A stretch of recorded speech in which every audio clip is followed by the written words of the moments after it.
Ladies and gentlemen, boys and girls, who wants Grampy? Hey, motherfuckers, how's everybody doing? Holy shit, we've got some fun today, folks. Buckle up. I'm glad everybody's here. Bozo, Miss United for the Children, Raccoon Man, Twisted Skeptic. Y'all stop touching each other because if I have to stop this car one more time, I'm going to take out my motherfucking belt. But, folks, we're here. We're here. We've got a lot of stuff, folks. I mean, fuck, it's crazy, folks. Thanks for being here. You don't wanna? How you doing there, Guido? Twisted. Stop being a little temper tantrum. You know, your daddy's princess, Grampy's princess. But, you know, anyway, folks, how you doing? Not so groovy, Cheryl. How you doing? Holy shit, folks. We've got 6 people watching already, and we're going to have a lot of fun today, folks. We've got some stuff. We've got the hypocrisy of Brett Keane, Stinky Von Poopy Pants, Reverend Shanny. You shall toke some gelato. Okay, all right. Raccoon Man is going to be toking gelato. That's how you doing, Raccoon Man? Toby Means, how you doing, folks? You know, special shout out to everybody that does, you know, the Miss Portland community. Bang up job, yeoman's work. You're doing the Lord's work, folks. Gelato is a great. Oh, okay. I thought you were talking about gelato. I've still got some of this slap and tickle. And before I get started, for those of you who watched the end of my stream last night, it was a little bit emotional. I started a couple of minutes late because Mrs. Lobster is out of the room now. But the fundraiser, like I was talking last night, I'm not as well. Anyway, but I explained, you know, what the fundraiser was. You know, sure, I've got 3 penises and one of them has to be removed, and I piss out of my eye. But the fundraiser for Mrs. Lobster actually is something that I really feel strongly about, and I would like to thank Mrs. Parker and everybody who donated. Without Mrs. Parker knew what it was, what was going on, and it's kind of a delicate, you know, topic, you know, with you know, someone's vanity and things like that. But you know, and I just to make sure everything was on the up and up. Ms. Parker actually has a copy of the bill or the invoice that with everything. And if there's one person in the world that deserves it, in my opinion, it's Mrs. Lobster. She lets me be me, and then I get to have fun with you guys. So. Yeah, and that's what it is, and money left over, if there's any, you know, we're gonna collectively get something really nice for Mrs. Lobster because she deserves it. She deserves to smile again, and you know, she appreciates everybody, and when it's all over and when everything's said and done, she has promised that she will actually come on camera and thank everybody. Well, we've got the, you know, my Cash App is basically the I'm not sure what Ms. Parker had collected and stuff, and we've been collecting too, and all the money in the Cash App this, and well, pretty much the AdSense and everything made this month is going to be going for that. And then Miss Parker, who was selfishly very, she helped with a lot of it. And I just wanted to say thank you to everybody who has donated, continues. Or PayPal, Raccoon Man, or but it's a good cause, and it's something that I think that I appreciate everybody that has donated and stuff. So I'm not getting as emotional as I did last night. I was really high and I was really tired, and I had a lot of fun. But anyway, hey, let's get on with this. Hypocrisy, man. Stinky, Brett Keane. Shout out to Solar Marshall. Did a yeoman's job. Having fun with Stinky yesterday. Father Judgment. He put up a video today with that we're gonna play in a little bit. But anyway, so yeah, enough of thanks for being here. Twisted the Skeptic, Raccoon Man, Bozo. I like what you did with that my little park video, Bozo. That I really that one actually caught me kind of off guard. Hey Grampy, why can't I find this stinky guy on YouTube? He's not on YouTube. He's on Twitch or something. He's got J-Dubs' he uses his account. He's on Twitch and shit like that. Secret Agent Solar Marshall strikes again. That boy is crazy, man. But anyway, folks, we're going to let's get on with this, folks. We got some fun. So buckle up. Sit down in the fucking seat. Look, Twisted and Mr. United. Jesus Christ. Are we adults now? I mean, seriously. I mean, if you two can't, both of you can never touch each other again. Never. You're not allowed to look at each other. None of you guys are even allowed. Nemesis Marple, how you doing? And Mud Duck to what? You're at work, can't see chat, but hello, everyone.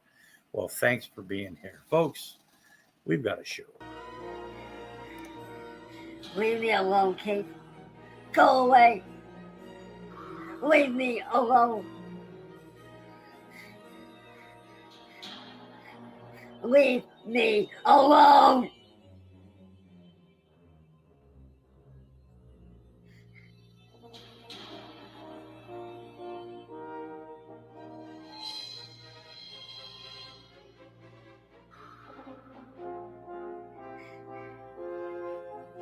And you wonder why I want to put the gun to my head. You wonder why I want to put a knife to my neck. It's all because of you, Kate. You made me this way. You did this to me. You did this to me.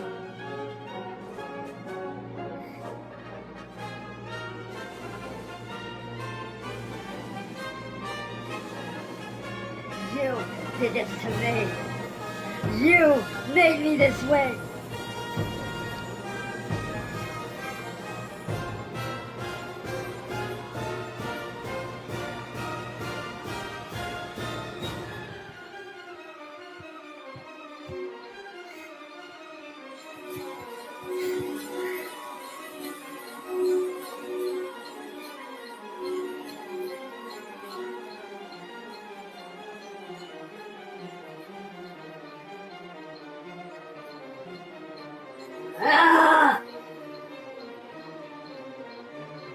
Why can't you just leave me alone, Kate?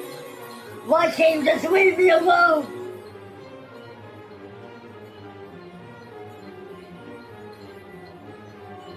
Leave me alone! I promise you, you will end up in a fucking body bag with a bullet in your fucking head. I can promise you that, motherfucker. You will end up in the fucking graveyard with a bullet in your goddamn head. I'm done playing these fucking games. This is not a death threat, this is a fucking warning. I'm fucking killing your ass. I'm coming after your ass, and I will hunt you down and kill you.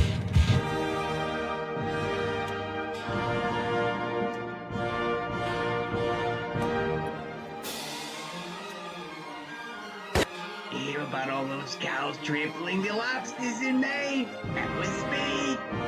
My little cow diaper on, feeling nice and cuddly on my blankie.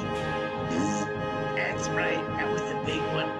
But yeah, Grampy Lobster, you're next. I got a fork with your name on it. Just stab you in the eye, you fucking prick. I hate you. I hope you fucking die. Piece of shit.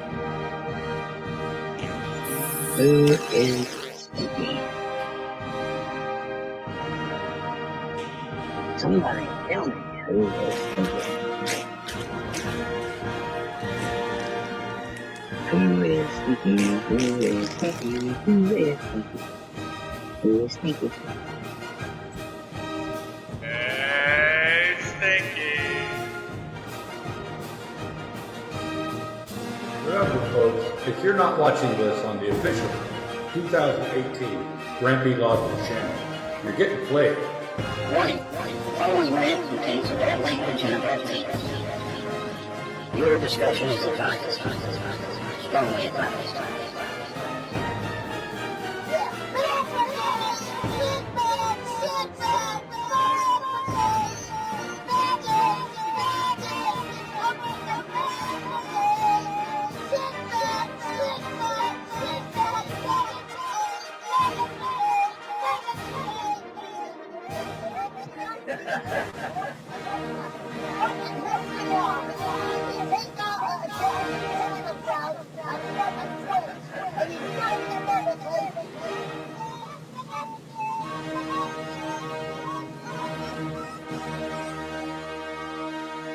The gourmet cat food is by Fancy Feast. In the single serving can, you can see just by looking how moist and delicious it is. How much your cat will love it. Fancy Feast. Good taste is easy to recognize. Just stab you in the eye, you fucking prick. I hate you. I hope you fucking die. Piece of shit.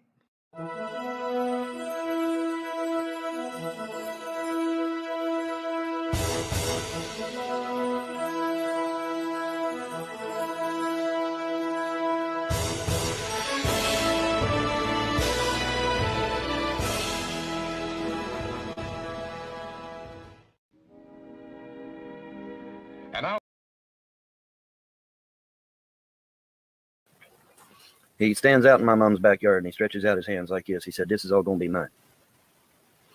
And when I seen him do it, I was grieved in my spirit because I knew he wasn't kidding. I knew he was deadly serious about that shit. I knew he was deadly serious about it. And so, all right, I'm going to leave these back here a minute because I got some things to say, and then I'll let you. All right. Now, this was, like I said, this is about 15 years ago or more.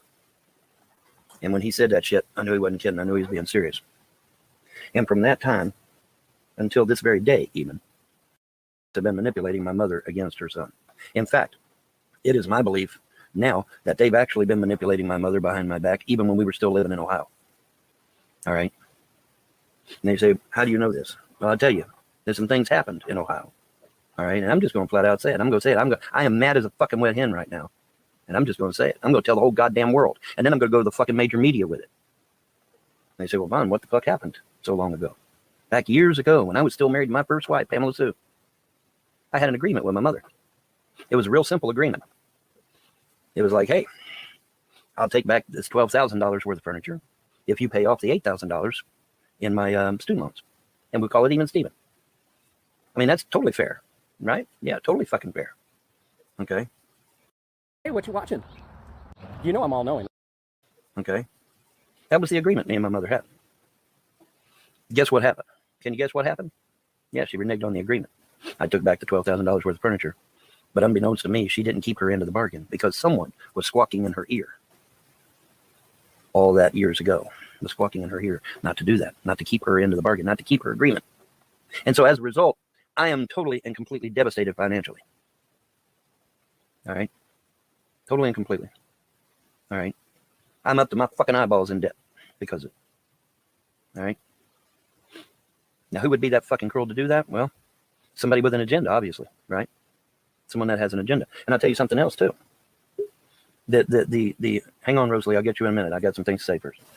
Hey, what you watching? You know I'm all-knowing.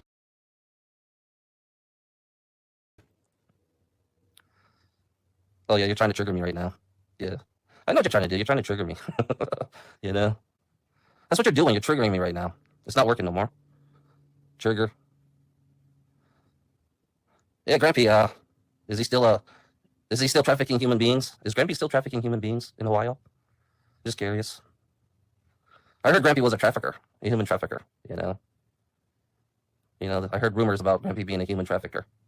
You know, he's one of those people. I believe hell is right here on earth, you know? And you kind of like, thank you for exploiting yourself, Grampy. I want to say thank you for exploiting yourself and telling the truth about who you really are, that we are truly living now. This is fact. Yeah, this is fact, Grampy. I'm telling you real facts right now, Grampy, because you are living in hell right now, you know? And I'm laughing at you. You think you're going to die and you think you're going to actually go to hell? There's no hell here. There's no hell there. There's no heaven either, Grampy. There is no heaven. You know, you believe that there is a fucking heaven? Hell no. You know? You're going to come back here, living in this hell. You know, I'm a demon. Actually, I am a demon. You know, I'm a demon. I would love to torture your ass, to be honest. You know? But I'm a prisoner just like you, Grampy. I'm a prisoner just like you. You know? Sometimes my inner demon wants to come out and just fuck you up. I mean, I would enjoy it. Good. Give me a thumbs up. Thank you. Thank you. Give me a thumbs up. I'm glad because I would love to fuck you up, Grampy, and your son. You know, because it's funny about me is like I'm not alone. I'm gonna tell you I have others too, just like me. Other demons. You know what's funny about demons? It's like I embrace my demons. That's one thing you gotta understand, Grampy. I embrace my demons. You know, I love my demons. You know, I love my demons. You know, what? I'm not afraid of demons. You know, because you got demons on this planet already. The harvesting has begun. I'm gonna tell you, the harvesting has begun. The human harvesting. You know, they're already. I found out there was 2 human beings already being harvested. Yeah, they do it every so often. You know, that's why Christianity always talk about the harvesting. Yeah, they always talk about the harvesting because it's the human harvesting because humans are being farmed. They're farm animals. Humans don't even realize how much a farm animal they are. You know, the universe is so vast.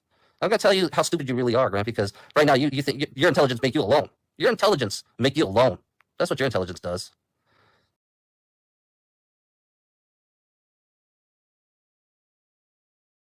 Has anybody noticed how sexy Vaughn's tits are? I mean, for motherfucking sake, man. I swear to God, can't get a job my ass, man. He could be a grease fucking filled goddamn Kentucky hillbilly punisher, sorcerer, fucking pole dancer with tassels. Those perky fucking tits are popping out there, you know, and Vaughn's got some nipples on him, I'm sure, you know, or to die for, you know. So I was just wondering, you know, I put it in the comments earlier, you know, I mean, maybe Vaughn should think about getting some tassels.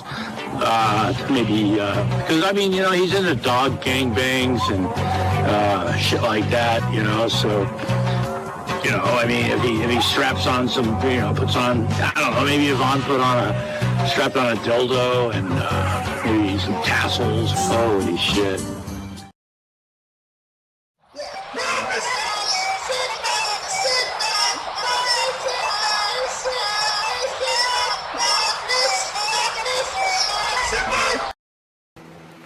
I just want to let everyone know that we are fighting to appeal our live stream that we had today. There was not sexual content. We weren't having sex. We were having fun. Right. And it was rated for 18 plus. So, but we will fight the appeal. I just want to let you know, because, you know, apparently, there's some people who don't like this. They don't. They don't. They don't like a good thing, man. But you know what? We're sticking together. You better believe it. Cause we ain't. What is the word? What? I don't know. We ain't quitters, man. get a message wanting me to do a video proving the sex for rent claim is wrong. Okay. So, I'm not going to say who this message is from, but nevertheless, let me explain what this sex for rent claim is. There is a person by the name of Corky who lived with me from 2009 for about 10 months. He lived with me rent-free for those months. Now, there's a real funny video titled "He Just Doesn't Get It." I'm going to leave a link to that video, in which he claims that he is far too educated to work for less than $10 an hour, despite the fact that I was supporting the both of us on $9 an hour while I was working nights. But anyway, you can see I'm in bed trying to sleep. He decides to come over and start ranting, and I just turn on the camera. But anyway, that's just one of the crazy things. So anyway, this whole sex for rent claim is something that's only been going around for the past year. This is only his latest of accusations since he moved out. And the reason why he had to move out is basically I got sick for a while and was no longer able to work. And because I was no longer able to work, I was no longer able to keep up with the apartment. I had a friend of mine who was willing to help me out until I got better, but they had one condition, that Corky either move out or get a job to contribute. This person did not want to support Corky. This is Happy Cabby. Happy Cabby was a friend of Corky for a long time back in the day. He has since passed. Happy Cabby is someone from YouTube past who, yeah, he was a bit of a creeper too. But look who we're playing with, folks. Look who, yeah. Yeah. So, yeah. Corky refused. He said he's not going to move out because his name was on the lease. So my friend said, okay, fine. We'll just move me to another apartment. And that's what happened. So, anyway, he moved out in about November, the first week of November. And then shortly thereafter, he posted a video called Happy Cabby, the Sadistic Invalid.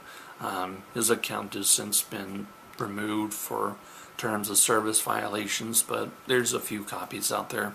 I'll leave a link to one of the copies, just in case something happens to that copy. I'll encourage everybody to make copies and preserve it and stuff like that. But anyway,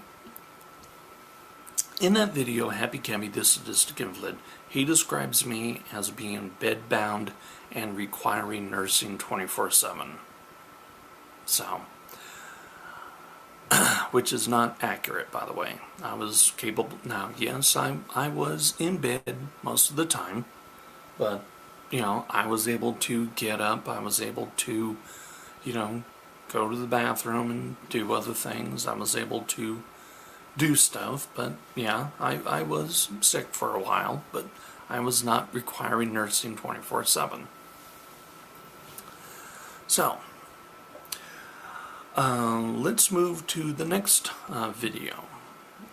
This is a 54-minute long video, and if you have an hour to kill, in my opinion, this is one of the best documentation videos that I've ever done. It's called Defending Myself Against Accusations, where I not only respond to that video, Happy Cabby, the Sadistic Invalid, but also several other videos that this person has made against me, accusing me of all sorts of different things, and I respond to it. And in that video, there's no mention of this sex for rent thing. Okay? What happened is when he lost his job and moved in with me, he said, I want to become an actor. So while he was living off of unemployment for this was before they had the extended unemployment benefits. At that time, unemployment, you only got it for 6 months. So for 6 months, he was taking his unemployment money, spending it on acting and stuff like that. The only thing that I asked him to do was to pay for his own food. The rent, everything else, I covered. In addition to that, he also sold blood plasma twice a week, which generated, I think, about $60 a week. So that's, you know, after his unemployment ran out, that's how he was able to still provide food, because he was doing the whole blood plasma thing. So anyway, this whole claim, sex for rent, has only been around for the last year. There's another point that I want to bring up. In 2011, he finally got himself another apartment. Previous to that, he was homeless. He got himself an apartment. He had it for a couple of months, and then he was facing eviction. So I decided that I was going to give him another chance. Despite all the things that he's said against me and stuff like that, I said, I'm going to give this guy another chance. And I reached out and said, if you want a place, I got a place. So there you go. And nowhere in there, because I actually produced a video called The Conversation Between Us, showing the messages we sent back and forth to each other. At no point is there any mention of this sex for rent type stuff. The only reason he refused to move in with me is because I said, I'm going to send you a bus ticket. He wanted me to send him the money. The reason why I didn't want to send him the money is because I didn't want him to blow it. And also, in his own words, the vehicle that he was living in at the time was not roadworthy. And I even did a video on that where I played his own words back for him. Why didn't I trust his van? I said I was going to send him a bus ticket, and then he said, that's it, I'm not doing it, and he posted a whole bunch of videos calling me controlling and manipulative and stuff like that. Those videos, I got copies of them somewhere, but you know, they're nowhere on the internet as far as I know. But anyway, there's another aspect of this whole sex for rent claim that he's made, and it is that when he refused my sexual advances, I became violently angry, which completely contradicts his other claim that I was invalid and requiring his nursing 24/7. So if I am, you know, completely invalid, how in the world do I become violently angry? I mean, I could become angry, but how can I possibly be a threat? You know, if I can't even get out of bed.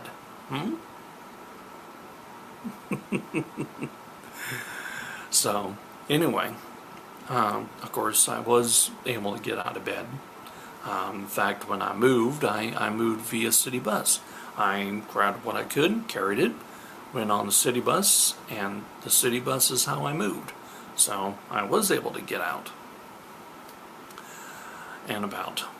But anyway, as far as this whole thing, it's just the latest accusation. And there'll be more accusations to come. And this thing will continue to hunt until, you know, Armageddon comes. You know, the big asteroid that does us all in. You know, forget, you know, December 21st, 2012. Maybe it's August 16th, 2013. Maybe the Mayan calendar was a little off. Who knows? But anyway, I am the Happy Candy, and you guys have a good day. Good morning, afternoon, evening, whatever the case may be in your part of the world. I am Justin Emo Halliwell, and welcome to TrollTube. This happens to be a clip from one of my previous broadcasts on YouTube. We're going to take you back to April 12th, 2021, about a year ago. We're going to take you to April 12th, 2021. I hope you guys enjoy this clip. And yeah, I'm going to chime in at the end of it and give you my thoughts and opinions on this particular clip. So here you go. Let's get into it. And like I said, my number one crime on YouTube was being born a fucking retard. Because that's who the trolls go after the most. Rick Productions, learning disabled. Shinks, learning disabled. Von Helton, not right in the head, has development issues. Skunkwater has development issues. Joey Wolf has development issues. And it's not all there. That's the common denominator. Being a fucking retard. If you're a fucking retard, you get trolled. That's the common denominator. If you're learning disabled or mentally impaired or born with brain damage, you get trolled on YouTube. That's the common denominator. Between me, Joey Wolf, Rick Productions, Von Helton, Shanny for Christ, G-Man, Carl 1982, and Emo's brother. Skunkwater Bait and Tackle. Shanks. Let's see who else is a fucking retard that gets picked on all the time. That's a common denominator. And that's not my fault. I was born this way. God's an asshole, God's a cunt, and God's a piece of shit. He made me born this way. God's a fucking piece of shit. It's not my fault that God, the piece of shit, made me be born with fucking brain damage. God's a fucking piece of shit. God's a fucking loser that did it to all of us. But that's the common denominator. If you're a fucking retard on YouTube, if you got fucking brain damage, then you're the number one target. And I'm tired of being the number one target because of something that I couldn't control, something that I had no hand in. See, and the other thing I love about social media is when you join social media, they always say, just be yourself. Don't go on social media trying to pretend and trying to be somebody you're not. Just go on the internet and be yourself. So what does Emo do? He goes on the internet and just was being himself. All these people I just mentioned, all they did was come on YouTube and they were just being themselves. And what did they get for it? They get trolled up the ass relentlessly for just being themselves. So I love people when they say, well, when you come on social media, you're supposed to just be yourself.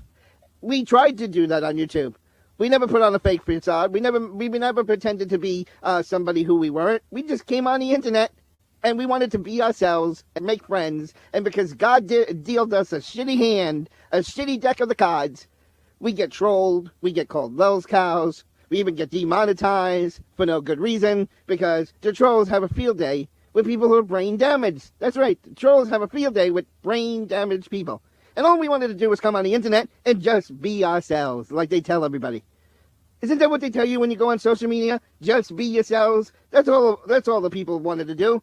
That came on YouTube that I mentioned in this clip. That's all we wanted to do was just be ourselves, make friends, and have a good time. No, but instead we get called those cows. You nasty bitch. Natasha, I've had enough of your nasty ass. Again, you ran my videos tonight regarding Robbie, and I really don't care. But you know what? I'm tired of you putting your fat, nasty ass nose into my fucking business. And then making fun of my new eyeglasses? Fuck you. Fuck you. Just because I have vision problems doesn't give you the right to now make fun of me with my new eyeglasses. Call me an old lady, and as for whoever was on your panel tonight, tell me to respect my elders. I'm 54 years old, bitch. And I sit down for nobody. He's always done that, Navigator. So let me make that clear. I sit down to nobody. So fuck you. You don't control me. You don't run your mouth about me and tell me to sit down. You're not my parent. So kiss off. Okay? And stay out of my business. Okay? Again, Natasha made fun of me last night with her damn makeup and whisker job when she was selling her makeup. And I have a screenshot photo to prove it, which I will be posting first thing in the morning to my community page. So from here on out, if she's going to pull this shit with me, I will continue to post pictures of her making fun of me with her fucking makeup job and shit. I knew she was out to attack me, so I'm going to use it against you. So again, to you and your spies and your whole entire community, stay out of my business. I was just surprised tonight you're upset. I'm not kidding. Stay out of my business. She isn't. You're a nasty... To, the young lady that is currently live, she needs to back up and shut her mouth. Okay? I have as much right to be on YouTube as anybody else. You all have beaten me down to the point of no return, where my manic depression as of lately has really gotten the best of me. And really, I was to the point where I don't know if I had enough strength to pick myself up again and try again. I've been feeling pretty ugly about myself, not just behavior-wise, but just the way that I look. I have not felt very pretty. But again, to this young lady creator, you need to take a step back, sweetheart. At least I don't go around sending private pictures of my body parts to strange men on the internet that you don't know. I'll tell you one thing. I'm at least happy that I have a husband of 20 years, which is more than what you will ever have. So again, you better just take a step back. Because again, I'm not getting off the internet, and I'm definitely not getting off YouTube. Because I feel like I have as much right to be on YouTube as anybody else. Yes, I've had a lot of issues with a lot of people, and again, I've tried apologizing, but apparently to a lot of people, my apologies don't mean anything. Again, I just would appreciate it if people would just give me a little bit more respect and common courtesy, because I can't really help who I am. Even with all my disabilities. I've even been accused of using my disabilities as a crutch. Well, maybe I have. But the thing is, maybe I just have never really come to realize it. So, and that's my own fault. And I own it. Anyway, but again, I think as of tonight, I'm just going to keep trying. But again, it's just so hard when you just keep getting knocked down and knocked down and knocked down and laughed at and mocked and made fun of and teased and bullied. I get to the point where I have just had enough.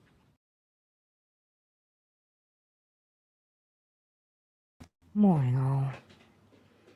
Okay, after last night, again, with being picked on and teased and being made fun of and bullied and harassed, I'm almost afraid of posting anything on YouTube anymore. Because anytime I do, you know who gets a hold of it, and then decides to run her mouth. Well, no more.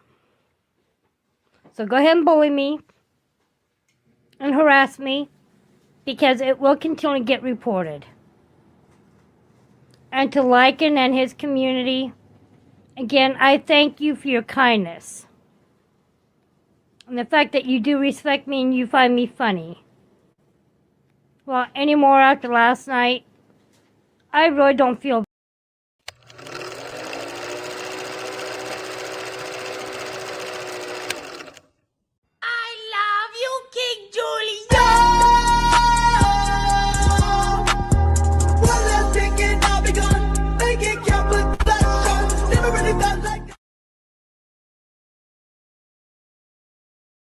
Shout out to Peekaboo.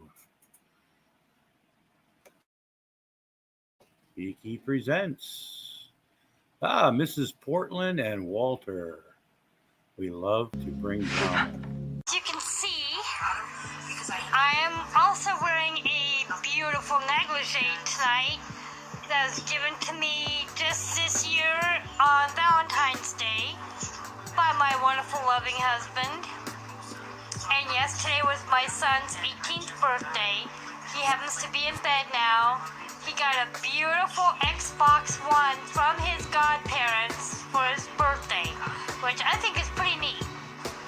So he was a pretty happy kiddo, and he got a couple of Xbox One games to go with his game system.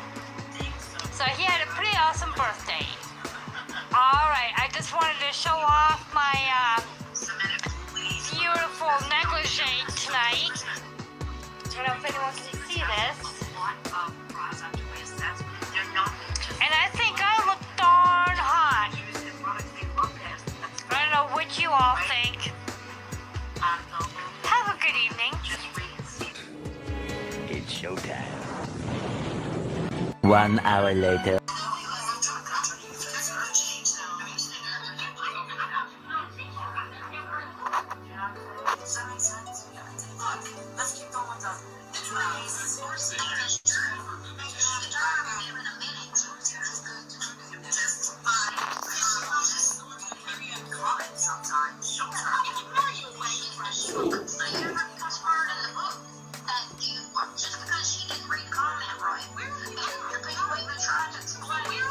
Calm down, fellas. Calm down.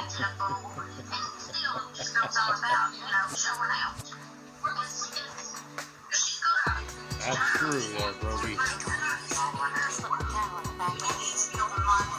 Hey, Robin. Who looks hot, Natasha? Get a load of this.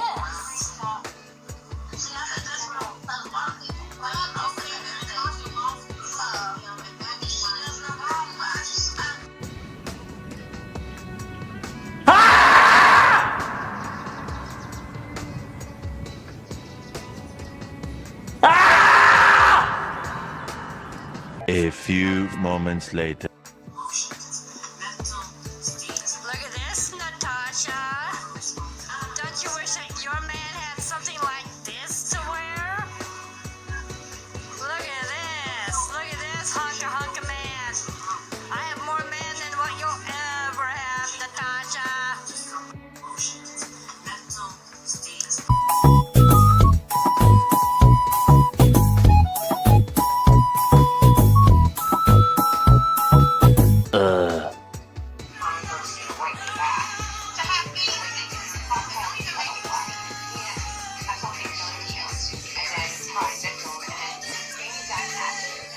I bet you I look prettier in this one than you do.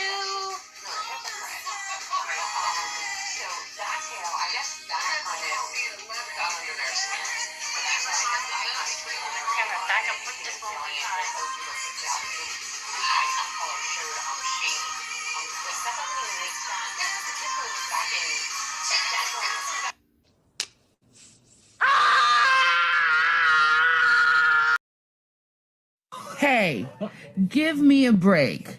I'm just an entertainer, okay? But I happen to love Jesus Christ.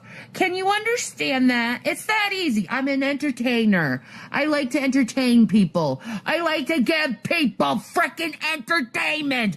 Why can't you understand that about me? Why can't you understand that I like to entertain people? That I like to keep people aroused in thought or ideas or something like that. But I like to entertain people.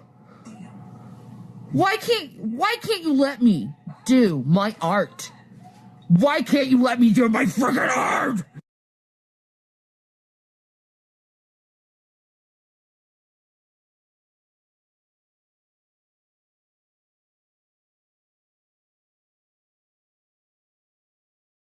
Fucking mood today. I am in a bad mood with humanity.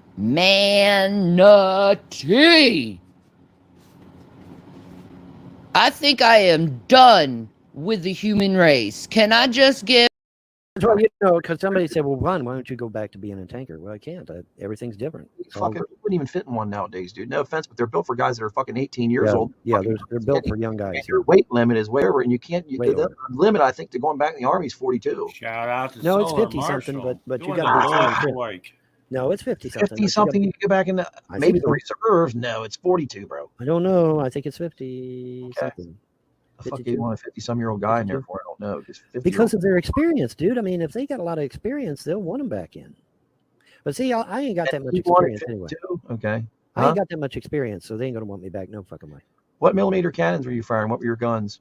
Our main weapon was 105 millimeter, and the coaxial was a. Let's see, what was? Did you have two different seats in the turret? The commanders and the. Hold on. I'm trying to think here. I think the coaxial was a 30 and a 50 was the one mounted on the top. I was gonna say there should be a 50 caliber on there somewhere. Yeah, the 50 cal is in the 50 cal. The 50 cal was in the cupola, and then the 30 cal was coaxial. Yeah, there should have been a 7.6. There should have been a 7.62 in there also. No. We had calibers. We didn't have 7.62 at the time. We had calibers. We had 50. The reason I know, you know how I know we had, you know how I know, because I had to hump that guy. You know, he's talking about the size of a fucking bullet. You know, not the size of a weapon. You know, and this is where you show that Stinky is stupid. Shout out to Solar Marshall. Vaughn's lumbar support is working overtime. It's so easy to pick Stinky apart. Damn 50 caliber weapon, at least part of it, right up a damn hill. So Well, yeah, fuck, we you're 100 and some pounds or 200 no shit, pounds. Sherlock. No shit. Why would you have to hump it? I don't get it. Agony, misery, and heartbreak. Hello. Yeah, but hold on a minute here. Where it was being. I'd like to know when Stinky ever had to hump a fucking 50 caliber machine gun up a fucking hill. First of all, he was in Texas. And he's on a tank. He's not in the infantry. It's a weapon that is either on a tripod or fixed, or it's on top of a tank or a howitzer or something like that, you know. But yeah, claiming that because it's all agony, you know. Solar had food to get. It was getting hungry. Yeah. Yeah, he wanted him to eat on camera, you know. I've been on a call with Solar before. He doesn't like eating, and you know, he's not one of these people that wants to eat on camera, you know, unlike me, who I don't know. Hey, before we get started with this, folks, were they using 7.62 in Vietnam? What was he talking about? The size of the bullet, like the size of an M16 bullet. God, I don't want to get the millimeter size. It's not this. It's yeah. But anyway, I really want to share this next video with you folks because, you know, when you talk about real quality entertainment, well, somebody out there, he's got some really good quality entertainment. I was meaning to bring this up. Let me see. Let me find it. We're doing a little bit better today, folks, because we don't have as much crap on this computer as we did with the old one. Let me see. Where the fuck is it? It's coming up, folks. It's man. Okay. Well, I know it's on this. It's here we go, folks. You know, M16 is only 0.22. Yeah, it's about that size, you know. Yeah, and it's been so long since I've been out of the Army since 1984, and I'm not into weapons and you know, ammunition and stuff like that. But Stinky, you know, he knows all about those weapons because, you know, he was in the Sea Cadets for 2 years. But folks, we're gonna take just a quick little break and talk about. Well, we're gonna have a little work, folks. We got some entertainment for you. Greetings, fellow living organisms. I am the grey alien, the Von Tugger Shorrat, and on this episode I thought I'd treat you to a bit of music. But before then, I've been learning about mukbangs. You guys actually watch people sitting down and eating things. Really? I ask you, who could find this entertaining? Chubby bunny. Chubby bunny.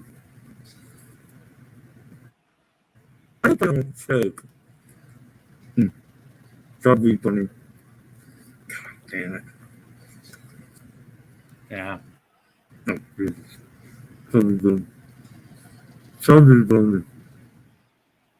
You see, now how can you possibly get any entertainment from that? Found it in the field? I would have drove it in my Jeep and then fucking. We had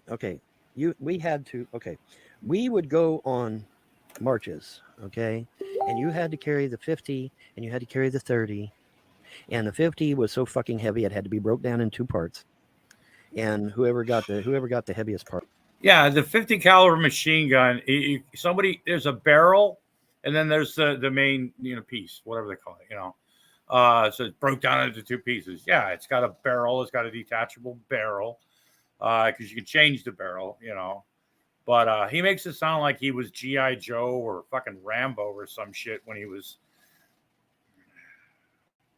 you know, running up the hills with the 50 caliber machine gun. You know, it's like he's on Kelly's Heroes, or he watches a lot of these fucking movies.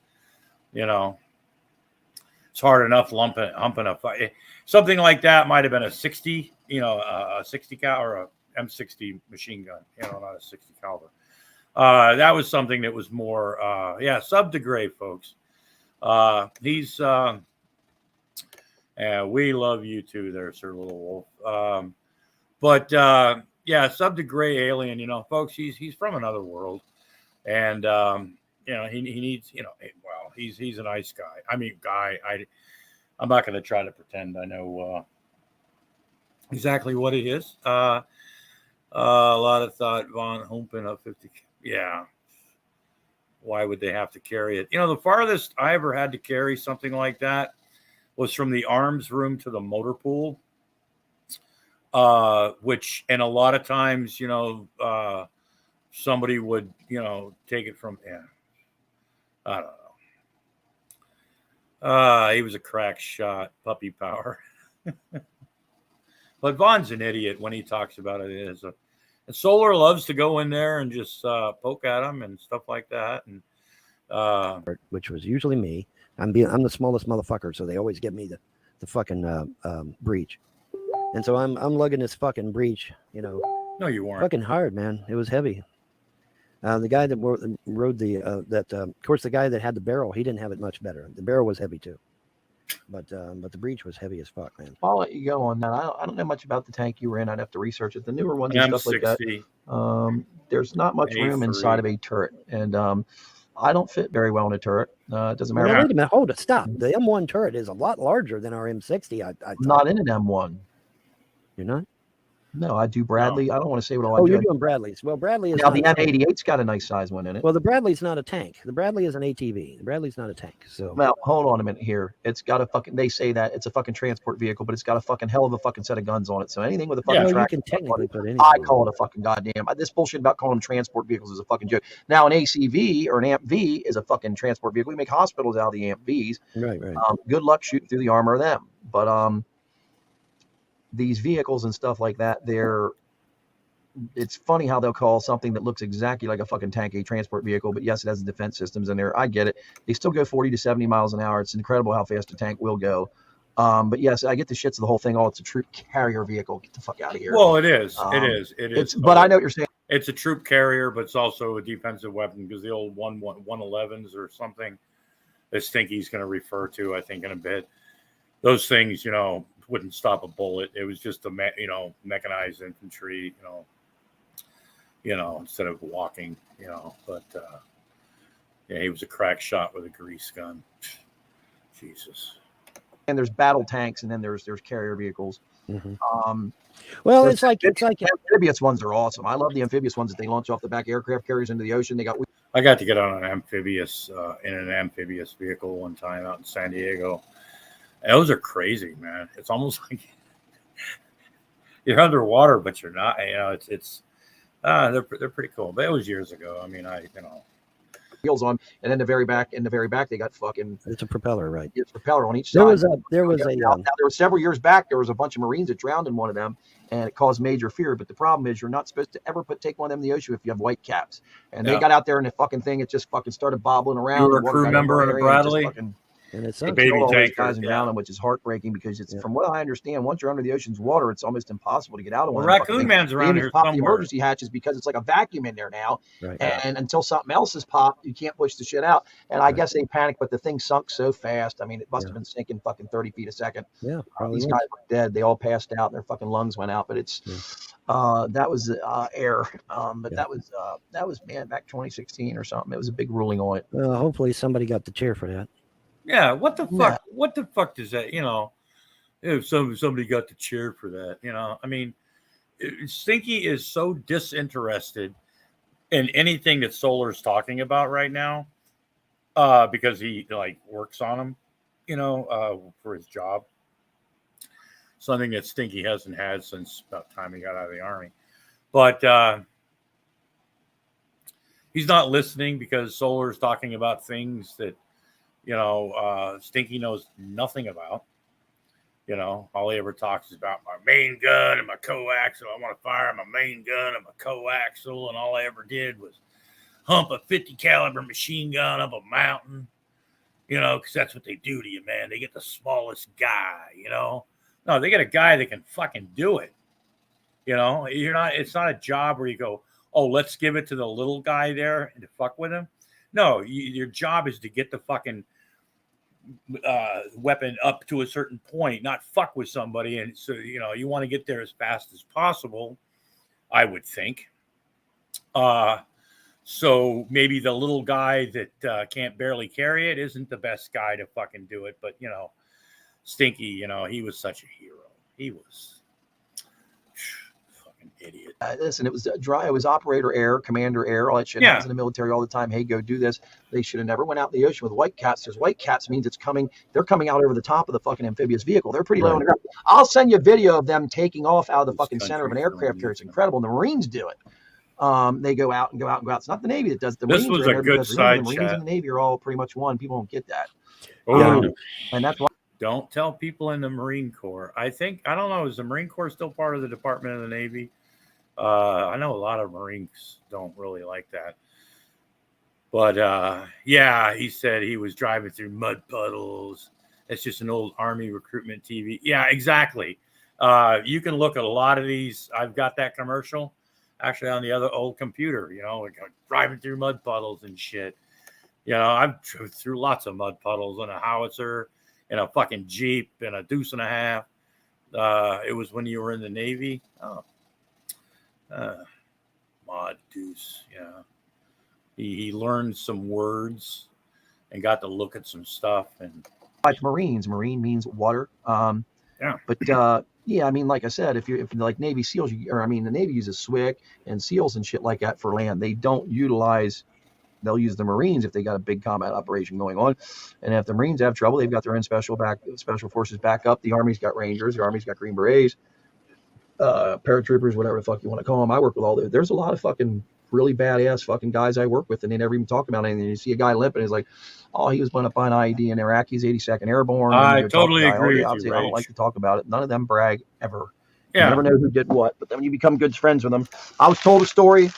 The guy was down in the dumps about 2 months ago and refused to talk to anybody. I don't know why he came into work that day. Yeah. It was the anniversary of when he was in a Humvee with 3 guys in the back, 2 in the front driving. And the one guy that was in there was his best friend. And when they hit this IED, he said he was completely knocked out when he came to. He was laying there. His front teeth were knocked out. He was bleeding and shit like that. And he looked over, and his buddy was laying there with his eyes open. And when he looked down, his buddy was cut in half, and his entire guts and everything were hanging out of his body. And he said that he can't get it out of his mind no matter what he does. And he doesn't even, he has so much pride. He could get total VA disability. He will not go for any VA disability. His knees were taken out by jumping out of by doing so many jumps. But also when that wreck happened, it fractured his skull, broke his shoulder, and this and that. I'm like, dude, you could probably be getting $3,000 or $4,000 a month. I said, you probably wouldn't even, I have to work. I'm too prideful. Fuck, I don't want to take, there's too many guys ripping the VA off for money and shit like that. And he's very psychologically damaged. He has to wear sunglasses for his safety glasses. They're so dark, I can't even see out of them. I don't see how he does anything. But yeah, he claimed, complained about cleaning the billets. And yeah, you're cleaning the billets all the time, folks. That's part of your job if you live in the barracks. Even if you don't live in the barracks, you're always painting, you're always cleaning, you're always getting ready for that next fucking inspection. You just painted something. Well, fuck, guess what? In about 3 months, you're going to be painting it again.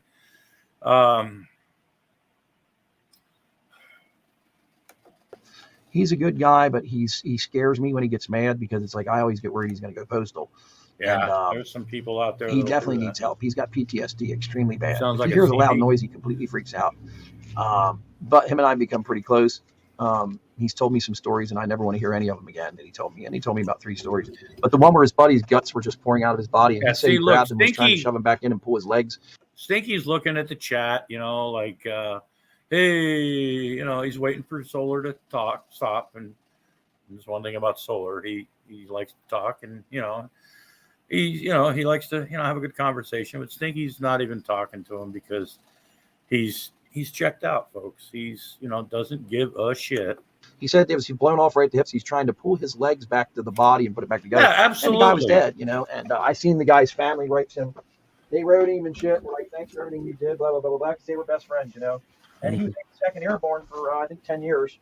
Badass. A real fucking badass. His Army Rangers and shit are the baddest of the bad, in my opinion. Mm-hmm. SEALs are bad, but the Army Rangers are sent in to rescue SEAls. Yeah. All you hear about now is Navy SEALs, and when Vietnam happened, what did you hear about Green Berets? No one.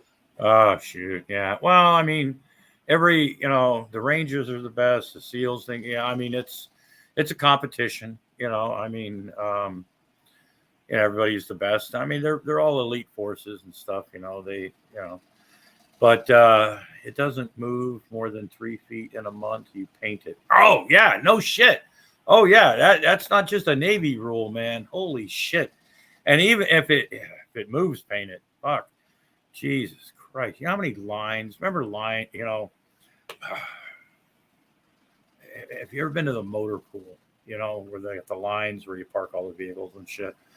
Oh man, taking all the vehicles, painting the motherfucker. First you gotta sweep the motor pool for what seems like days. And it gets inspected and they go, get back out there and sweep the motor pool, because when they paint it, they want it to be perfect, because Colonel so-and-so is going to be coming, or some of the best. He doesn't understand any of its discipline. It's like when he claimed that he beat up the army doctor or some shit. If he would have done that, he would have been right in the fucking stockade. Stinky thinks he's, his whole. Let me see. I mean, I've got. This isn't actually from my uniform, but I can. I was in 3rd Armored Division in Germany. Stinky was in my Cold War. Stinky was in Texas for 9 months. Well, between Kentucky and Texas for 9 months, and then Solar is going on too about. I'm starting to think more and more that there's a conversation that's in here, and I've got 2.5 hours that hangout that he did. I got 2.5. Well, okay, it's 1.5 speed, so it's extra, but 2.5 hours of just some pure stupid shit about.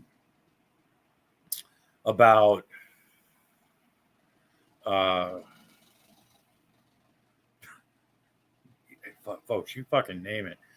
Yeah, and a lot of people, and I've known people that were in Vietnam. I've known people that were that fought in World War II, Korea. Even when I was a kid, I remember some World War I veterans, and some of them would talk about it, but a lot of them don't talk about a lot of it because they have a hard time dealing with themselves. And Stinky seems to think that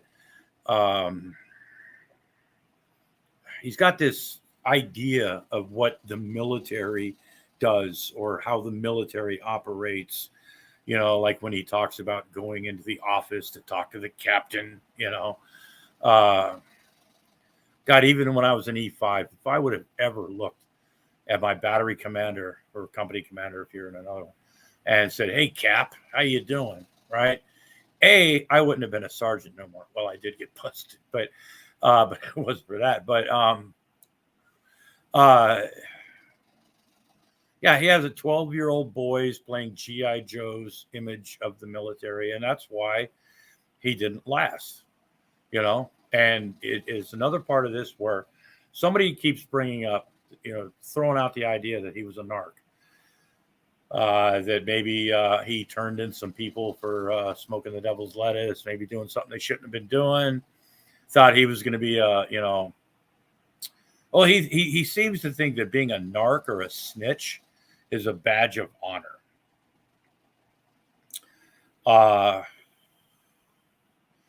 And the very few rare times I've seen a lot of people do things in my life that I didn't approve of.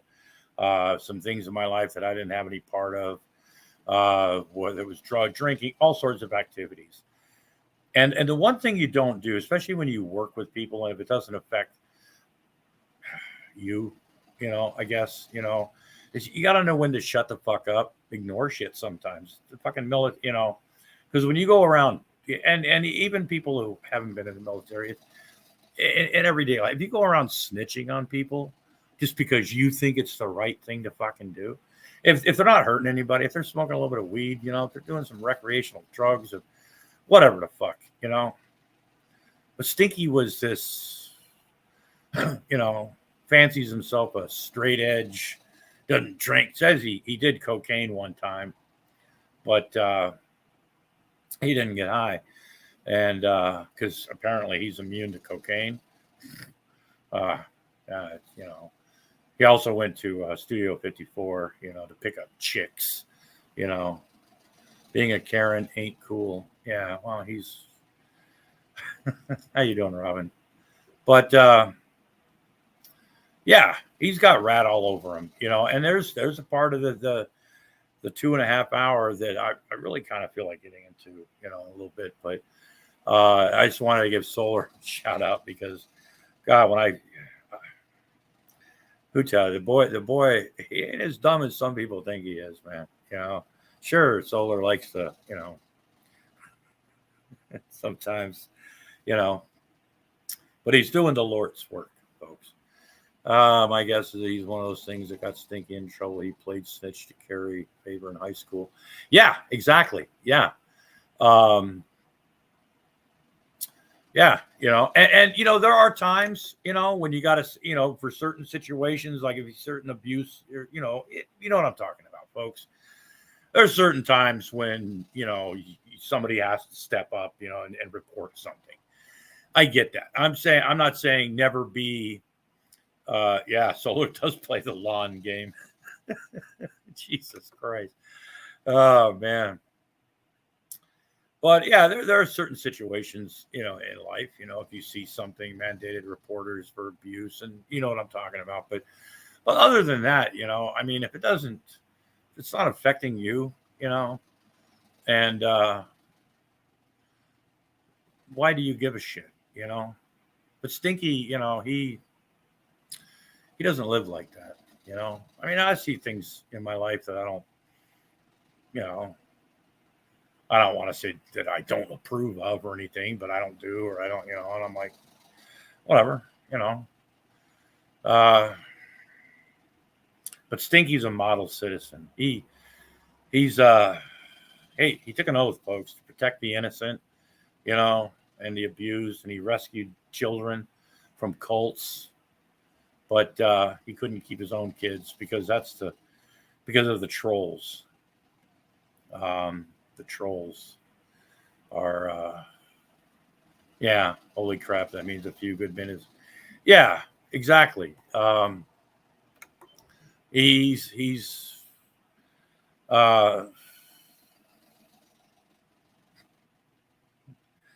yeah, Stinky's gone bye-byes in the car in his head. And he wonders why. It's not just, he wonders why he doesn't have his kids. And part of it is because he's a shitty dad, and just a horrible person. But a lot of it too, you know, they've watched him. You know, they've observed Stinky, and in public and in real life. And I don't think that there's I don't know, a judge in this country that would deem him fit to be a parent. I don't know. It coming out of my mouth is really weird because, you know, man. But anyway, let's continue. We're having some fun. I knew what a Navy SEAL was in Vietnam. Mm-hmm. Yeah. But that's because it's different arenas. Oh yeah. Navy SEALs are Pacific, and the Green Berets are tropical. And then you've got fighting. Navy SEAls these days, they train in all elements. They go up to fucking Kodiak, Alaska. I know, but typically to survive in the winter. I know, but typically they are Pacific theater. That's just not true, Stinky. That's Von's not. He's not fit to take care of it. He can't even take care of Midnight. You know. Yeah. Yeah. And he wonders why he doesn't have his kids. You know, it's the troll's fault. Got nothing. Whereas you have the Green Berets, which are going to be more of a tropical thing. Yeah, SEALs are Pacific theater only. Yeah. Yeah, they were in the Middle East. Yeah. And you're going to have, well, what's the other one? There's Green Berets. Martok is Marine Special Operations. And I know, but I'm talking about Spec Ops. There's Green Berets. There's Navy SEALs. Airborne Rangers. Airborne Rangers. Okay, thank you. All right, Airborne Rangers are the ones that went and rescued Marcus Luttrell. Okay, well now the Airborne Rangers, that's Air Force. That's a different. No, deal. Airborne Rangers are Army. No, they're Army. Yes. Oh yeah, because of the Army Air Corps. It goes back to the history. Of Yeah. No, it doesn't go. Fuck. You got to remember the Army originally was the Air Force. The Army originally was Army Air Corps, right? Exactly. Jesus. Okay. Well, yeah, I forgot about that shit. Yeah. Wow. You can't claim who's the baddest when it comes to close quarter combat. SEAL Team 6, no one even comes close to them in the world. Yeah. No, I was never in the military, but I worked with a ton of those different guys, and I have for many years worked alongside military guys. So am I stolen valor? Yes, you are. No, because you were in the military 9 months. So now, if you're claiming to have a Purple Heart and all that shit, you're stolen valor. But I never heard you say that. I was in the military more than 9 months. I was in the Naval Sea Cadet Corps for 2.5 years. I was in the Naval Sea Cadet for 2 years myself. And this story about him taking the test, there were seniors in high school that were in there getting to the point where they could be eligible to, because it's high school, and you could take practice tests, there's mentors. They got a lot of some kids that are really, they're going to be going to college, going to go for the OCS. There's that type of stuff, but he makes it sound like, you were in the Boy Scouts. Yeah, it's stinky. That's same as being a military.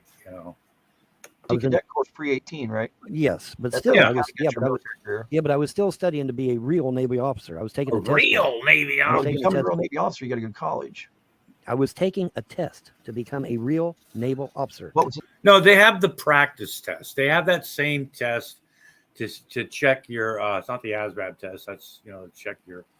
But they have a test, the qualification. Kind of a.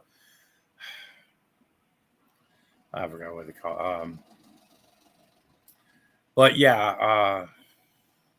All the motherfuckers and ask them yourself. Yes, I What was the name of that test? Yeah, call up the Naval Sea Cadets, which are run by usually the Naval Reserve in certain areas. When I was in the Sea Cadets in San Diego, it was run by the Naval Reserve.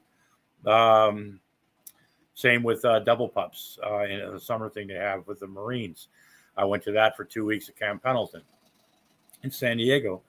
Or in California, and that's run by the Marine Corps Reserve. It's not an official part of the fucking military. They'll, like I said, they mentor people, especially a lot of kids that go through ROTC, that go through all these programs, getting ready for that jump into the actual military. But it's not a branch, and I think every aptitude test. Yeah, thank you, Tim. But yeah, I remember. Fuck, I don't remember. That was years ago. Years ago, and that's the thing. Stinky seems to be very selective about what he remembers. I mean, hell, I haven't been in a howitzer since 1984, and with a little bit of brush up, I could probably still, well, not with the technology they have now, but because it does it itself, but. I could go back and kind of remember a little bit of shit, because you don't forget, you don't think about it. So you think, oh, I forgot. But, it's like a bite, not that, I'd be any good at it. But there's certain things you just don't forget, friends that you had, stories in the military. I mean, all Stinky talks about was being by himself and sitting in his tank, reading his manual. And yes, he did flunk that test. Yeah, he pretty much. Yeah, he shit the bed on that one. I am in the military, but yeah, he. But I was taking a literal test to become a real Navy officer. Yes, I was. No, you weren't. Now that was 2.5 years. Yeah, I was in the Coast Guard for 6.5 months, And I was in the Army for 9.5 months. Yeah. So why did you Listen to stay in the this. Coast Guard and last so short a time? I don't know. That was the. I mean, was did you request for a transfer? No. That was the actual amount I was supposed to be there. I was only supposed to be there for 6.5 months. No, that's not how the Coast Guard works. Your squadron did anti-submarine warfare with Russia. Wow. I have the Navy and our family. My grandfather and my brother were both submariners. My grandfather during World War II, and my brother during the Cold War. Seems that Stinky is in some form of PTSD. No, it's delusions. So I did it, and I got out. No, you didn't. Then I went in. Then they're like, well, we want to keep you. We want to keep you. We want to keep you. And I said, well, there's a problem. I can't swim worth a shit. So they put him. So the Coast Guard. These are, they go out and they rescue people out in the ocean. Patrolling the shores of America, this great country of ours. So they let him in the Coast Guard for 6.5 months, and he can't swim. Now, how many people in the fucking Coast Guard? First of all, 6-month stint. Jesus. By the time you get somewhere, if you're only there 6 months, you haven't been there long enough to have a cup of coffee. Fuck. Swimming is mandatory in Navy boot camp. Exactly. You've got to learn how to swim, float. They had the whole thing with the dungaree pants where you could turn your dungaree pants into fucking flotation devices and shit. If you did it right. But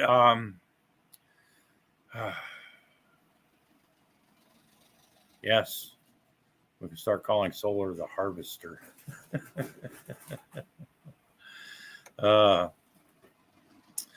Yeah. But okay, 6 drops. That's something too. He talks about the Naval Sea Cadet Corps. Now, you were in the Navy. Do you remember your blue jacket manual? 6 drops. Anybody that was in the Navy or anything to do with it is the blue jacket manual. I think it was called. It's like the Navy Bible. Yes, absolutely. You notice, I remember when I was in the Sea Cadets, it was almost like Bible study, going through the I just named, and that's something else that I'll bet you if you ask Stinky about that, he'll look at you like you're like, huh? Oh, we didn't have that book, and that's something that you don't lose, but yeah. At the time, I couldn't swim a lick. I really couldn't. And they're like, well, we hate to see you go. You're so close to getting your officer. And I said, well. So he was close to getting his officer in the Coast Guard when they realized that he couldn't swim. Those general commands. Oh, yeah. I think it was that there were 11 or 12 in the Navy. I remember they had more than in the Army. There was 3 general orders, I think they would call it. And then the 4th one unofficially was I'll guard my post from flank to flank and take no shit from any rank. Yes, I will not leave my post until properly relieved. And yeah, and if you didn't know those, man, you were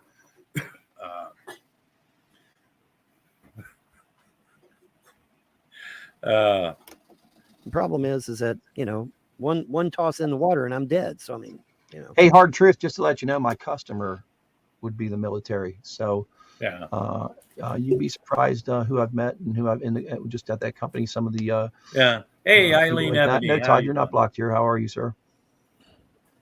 What would you like to ask, Todd? No, he's not blocked. No Vaughn's underwear size again? Shit. I don't think I can type anything into Twitch. Hello? I don't have an account. I have. That's a trick question. Vaughn doesn't wear underwear; he wears diapers. Yeah, if you're blocked or if you don't have an account, No, I you don't can't have do an shit. account. Remember, I told you I try to keep all these accounts minimal because it gets Right. old. What's up, Todd? What question do you have, Yes, man? 11 general orders. Okay, I remember. Okay. He's just here to troll, dumbass. Well, no, I What have a he's feeling here it was for? about the. He's here to fucking do I have a troll. clearance? Yes, I have to have a clearance just to walk in the building I have. Yeah. He's here to Todd troll, was just in like there. they all are. The job I have requires at least a regular secret clearance just to get in the building. And then depending on what you do in there, you have to, you go up and you go up and you go up. It takes some time. Yeah. I was just asking, seem to be quite, seem to know quite a bit. Yeah, man, dude, let me tell you something. I would love to get on here and show you what I do and stuff like that. But literally, if you're caught taking one photograph where I work at, you're fired. We had a guy that was doing TikTok videos on the fucking line, and there were people that warned him, hey, they're going to try and get you on a TikTok video. Oh, Sure yeah. enough, he's at home. They're monitoring it, and they're watching his TikTok video live with this old lady or not Snapchat, TikTok. And they came down, grabbed him off the line, took his phone, kept it. Solar is FBI. No, the FBI actually investigates any crime on our property. The regular police are not allowed to because it's federal property. Yeah, federal property. Yeah. Do I have clearance? Well, I don't know. What do you want me to have clearance for? Your top secret clearance would have to be renewed every 7 years, Vaughn. So you should know if you have a clearance or not. No, the answer would be you don't have active, but you had claimed to have had a top secret clearance before. Now, I don't know if you had SAPs or SEIs. You should have specialized compartmentalized information and special access clearance to be a SAP. You're wasting your breath. You get with different programs. You're wasting your breath. These motherfuckers don't even believe I was in the military. No, they all know you were. No, nobody thinks that Stinky was never in the military. But his service record is and length or whatever is what's pretty much what's in dispute here, which it's not really a dispute because well, we know Stinky's full of shit. The military, no, they do not. They don't even believe I was in the military. No, they do not. You claim you went to work for the government afterwards, and that they do not believe any of it. Go watch Secular Opinion again. You missed something. They don't even believe I served in the army. Hold on a minute here, Vaughn. Nobody says we saw your D. Yeah, they said we saw your DD 214 Yeah. picture in Vaughn. Vaughn shows he was in. Now, and wait a you minute. said that my DD 214 was a fake and that I was a fucking washout. I remember what you said, you fucking trolls. No, I remember every fucking word you said, That's not trolls. what they said. I never forget any injustice, you motherfuckers. You said that my DD 214 was fake and that I was a fucking washout. Yes, you fucking did. Quit lying, motherfuckers. Because I remember every fucking word you trolls have said. Every word. Wow. Every fucking word. Wow. So don't hand me no shit. I know better. I remember every fucking word you goddamn trolls have said about me. Every fucking word. Yeah, but it wasn't Todd Mallycoat, was it? I thought it was. Yeah, it was fucking Todd is so far in. He's got his nose so far up Secular's ass. He's fucking turned brown. What? Fuck yes, he is. Fuck yes, he is. Todd does his show. I didn't know that. Fuck yes. The whole thing with Vaughn having a if you don't think clearance. these motherfuckers all talk to each other, I got some swampland on the moon I want to sell you real cheap. Oh, Vaughn was They in all the talk to one military, another. so I disagree. They with all the talk to clearance. one another. Clearance to be civilian top secret clearance, someone that wasn't in the military. Vaughn is claiming military and top secret clearance, and Q clearance also involves nuclear as well, civilian. Yeah. Don't give out too much fucking information, Solar. That's Goddamn public. That's public. I'm just saying you wouldn't have a Q clearance in the military. That you're if you're an enlisted guy, you don't have. It's not called a Q clearance. Don't give them any more motherfucking information, Solar. Yeah. Solar, shut up, man. What are you doing, man? Holy shit, man. You're spilling the beans, Solar. He's trying to help you out, buddy. You know, and you're just he yeah, his his freakouts when his fantasies are challenged. Holy shit.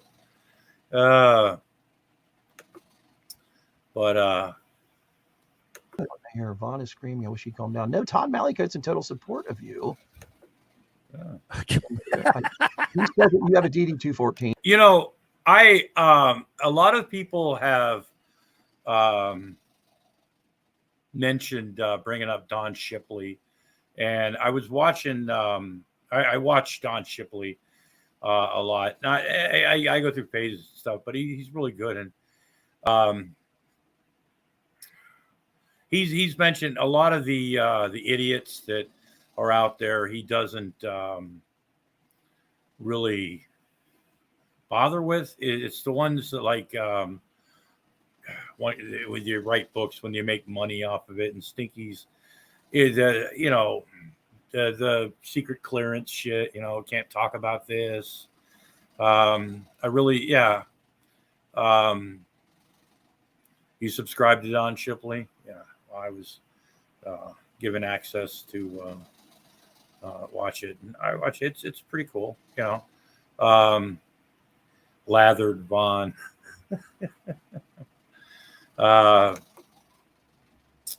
And you got some butthurt motherfuckers that give Don Shipley a bunch of shit because they try to discredit him. You know, there's a couple people out there that, yeah, Fallen Star linked Don Shipley to a Stinky video once when he was talking about chasing his Black Ops team. Shipley replied with 2 words: horsecock. Yep, that sounds like Don Shipley. You know, when you get some real like dedicated, lifelong military that live, breathe the military. Oh shit! Why you pass? Oh, Maggie Doll passed Robin a towel. I'm thought, oh Jesus, Robin getting all excited again. But yeah, his delusions. I mean, I don't think he could. He has a heart. I think the only person he's ever. I think Stinky believes his stories. Oh, you got to take your mom to the grocery store. Well, you go do that and you have a good time. You know, say hi to Ma, and you know, you have a good afternoon too. You know, but yeah, like I said, you know, there's a lot of people that really get pissed off, but they laugh at Stinky because Solar's never been in the military, but he knows more about the military than Vaughn. I've been out of the military since 1984, and I remember more. I've forgotten more about the military than Vaughn ever, you know. Somebody that was in the military for 2 weeks probably has more. Shanny probably has more. No, I can't say that. But now I bet Darren is behind this. RE3 and JHJ. Yeah, we know that's you, Darren, and your feelings about Vaughn. But remember something, Darren. It doesn't matter what you say. Vaughn still did do 9 months in the military, which actually makes him a veteran. And I would absolutely say that it does. Whether he went to work for the government or not is irrelevant. He was in 9 months, and he did complete basic. And which would give you an MO. Well, Vaughn, what was your MOS, by the way? 19 Echo. Okay. That was the one that was on paper anyway. That means you were a tanker? Yes. Yeah. Yeah. No, I've done military contracting for the Carlisle Group, and I've also I work for another. Don't tell who you. Oh my God! Don't tell who you work for. Fuck. These some of the bitches are googling it while you talk. Doesn't matter. They let them fuck with me. They will end up in jail. You start fucking around where I work at, and they're going to come to your house.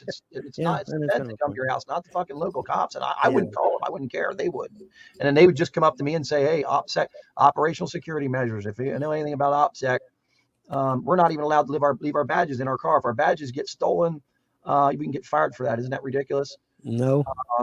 No, because you're talking about multi-billion-dollar equipment. So no, it's not ridiculous. Well, that badge, well, you have to report it right away so that badge is deactivated, because just to get in the parking lot, I got to have my badge just to get in there and there. I do actually, the Carlisle Group is actually, the Carlisle Group was run by Ed Ewing and Frank Carlucci when I was involved. I actually had them try to pay me to go to work in Mexico for 6 months. They're going to pay me $200,000. And I said, no. They wanted to pay me more than that. And then when my friend Steve came back, he's like, hey, remember the fucking incredible secure facility they wanted us to work out of and all this stuff? He was only gone a week and he took this $200,000 thing. He goes, don't go down there. As soon as they see you, they call you gringo. There's guys running around with AK-47s in the middle of the street that work for El Chapo or whoever the big drug dealer was down there. He goes, they want all fucking people. Carlisle Group is involved with CIA. Obviously, they do contracting for, they were like Blackwater kind of at one point, but they bought 6 drops. He got a general under honorable conditions. Meeting these crackers.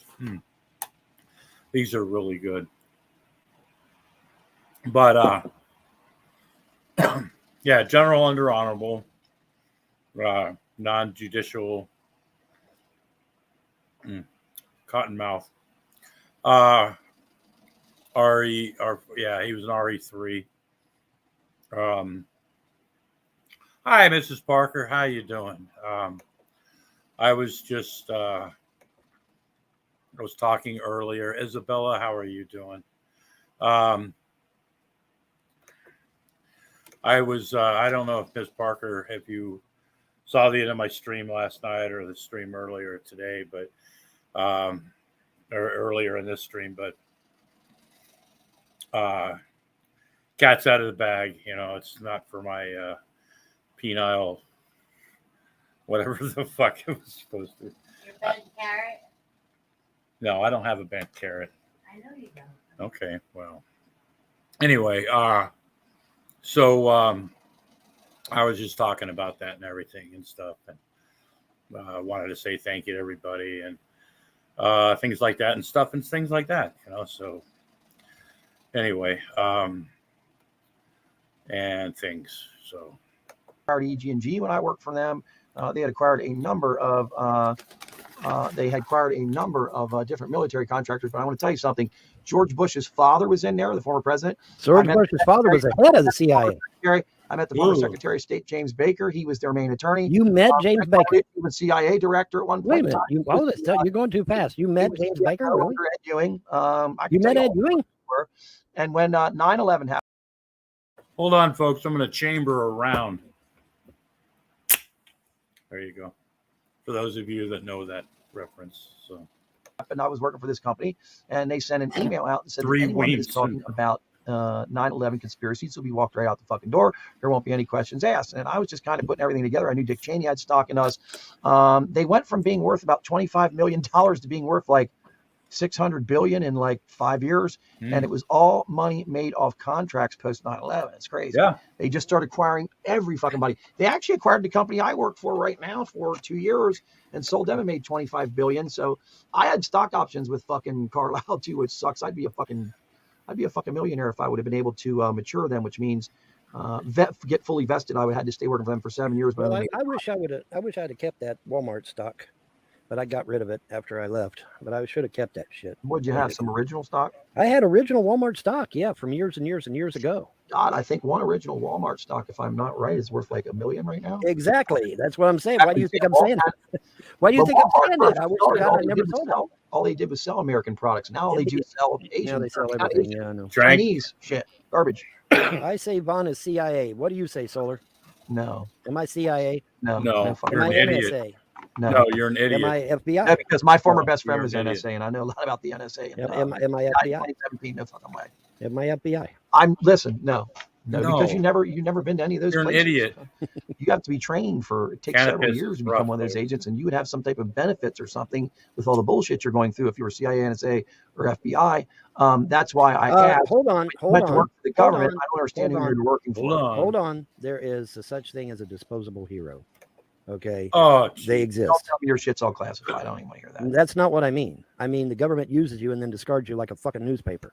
That's what. Are you talking about a burn notice, or are you talking about a person that after they use you, they never hire you again or whatever? They just never hire you again. Never hire you again. It's all on record through your no records, no paper trail, no pension, no nothing. It's impossible because your Social Security is paid from them companies, and there's a Social Security trail mile long. So I disagree. If you are paid a paycheck, they take Social Security benefits out. Social Security benefits know exactly who that person is through the number of the company.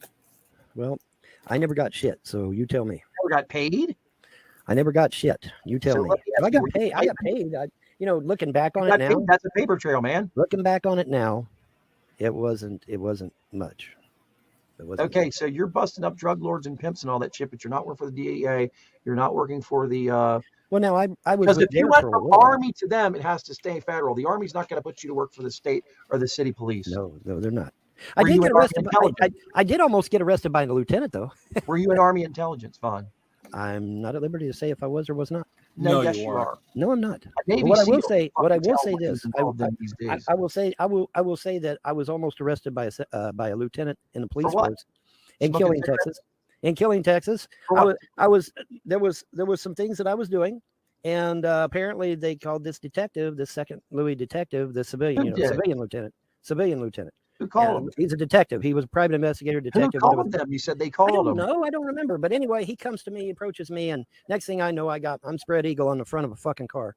You know, now he let me go once he found out who I was and what I was doing, but that's not the point. The point is, Well, if you're on a classified mission, why on earth would you tell him? Why on earth would you I tell didn't. him? That's what I'm saying. I almost went to jail because I didn't tell anything. You said you got out of it once he found out who you were and what you were doing. Well, he let me go. So maybe maybe you got a phone call. Since there's no way this is classified, what were you doing? What was I doing? Pimp and shit down there in Kayleen. That's what you told me.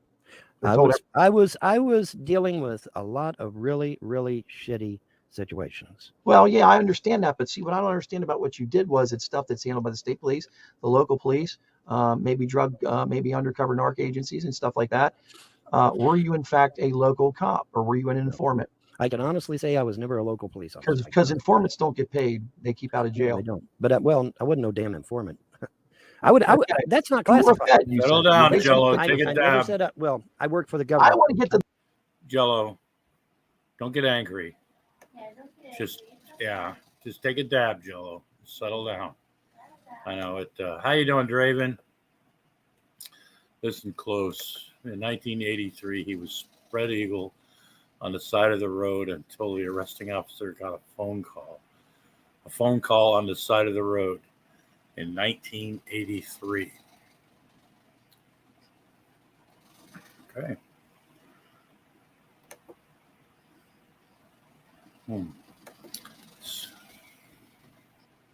the bottom of this right now, Bob. Here's the thing. Okay, here's the thing, Solar. The Army said we're out of money, and they said we're going to. Do you want We're a job? going to give you a government job. That's what they What said. made you such a mark that they said, "Oh my God, we're going to send you"? Because that whole thing about being out of money, the Army would have sent you somewhere else. But what made them say, "Oh my God, we're going to take this Von Helton guy and turn him into a secret agent"? Man, what made them do that?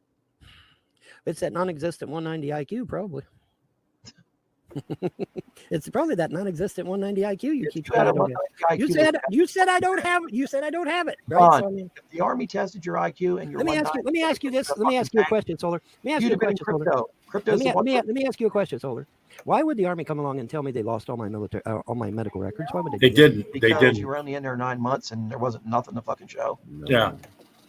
Yeah. But what's in your medical records? I socked my doctor in the face. I mean, I cocked his ass. I thought I was going to be put in the brig. I thought my fucking life was over and that I would never see the light of day ever again. You socked your CEO in the face. I let the doctor have it, buddy. He come in and he said, "I'm going to have to give you these shots all over again." And I let him have it because at the time. Well, see, here's the thing. I'm definitely at the time I did not like needles. I was definitely afraid of needles. He would have been in fucking jail, striking an officer because you don't want to get a shot.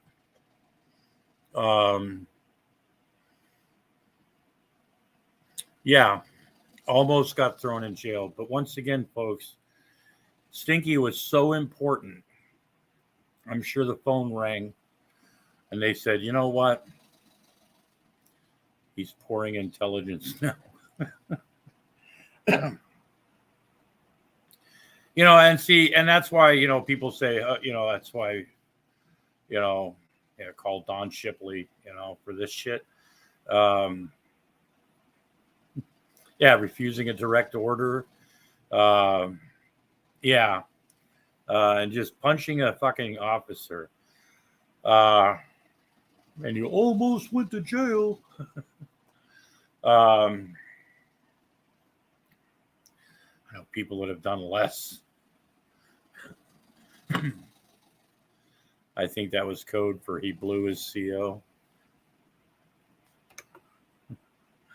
President Reagan was infamously tight with the military budget in the 80s. He was building it. I was in the Afghan. Yeah, they posted. Maybe Stinky was servicing his CO on another. All your shots all over again, and I let. So you mean to tell me he went to stick the needle in your arm? You went fuck you and just nailed him? Is that what happened? I nailed him good, buddy. Yes, I did. Knocked him out. I don't No, know you if I knocked didn't. him. I don't remember. I don't remember if I knocked And him what out. did he do? Get up and be like, "Oh my God"? No, I got the fuck out of there. You think I'm going to stick around? Hell no. I I say. got the So, what fuck was out the of there. disciplinary action you were brought up There upon? was, well, that's the thing. That's the funny part about it. All charges were dropped. Yeah, but what were the charges? Assault? I assaulted a senior officer. I should have been put in a brig immediately. A lieutenant is not a senior officer. Okay, when did this happen into your career, your 9-month career in the Army? It was just prior to my parents coming to visit me, I think, actually. And your parents? Oh, Jesus. Yeah. When his parents came and picked him up from the Army because he went AWOL and was working at a fucking little cafe or diner washing dishes. And the Army called his mother and said, "Come get your son. We don't want him anymore." Yeah. Ma Helton was his secret contact that made the calls that kept him out of jail. Yeah. That is true.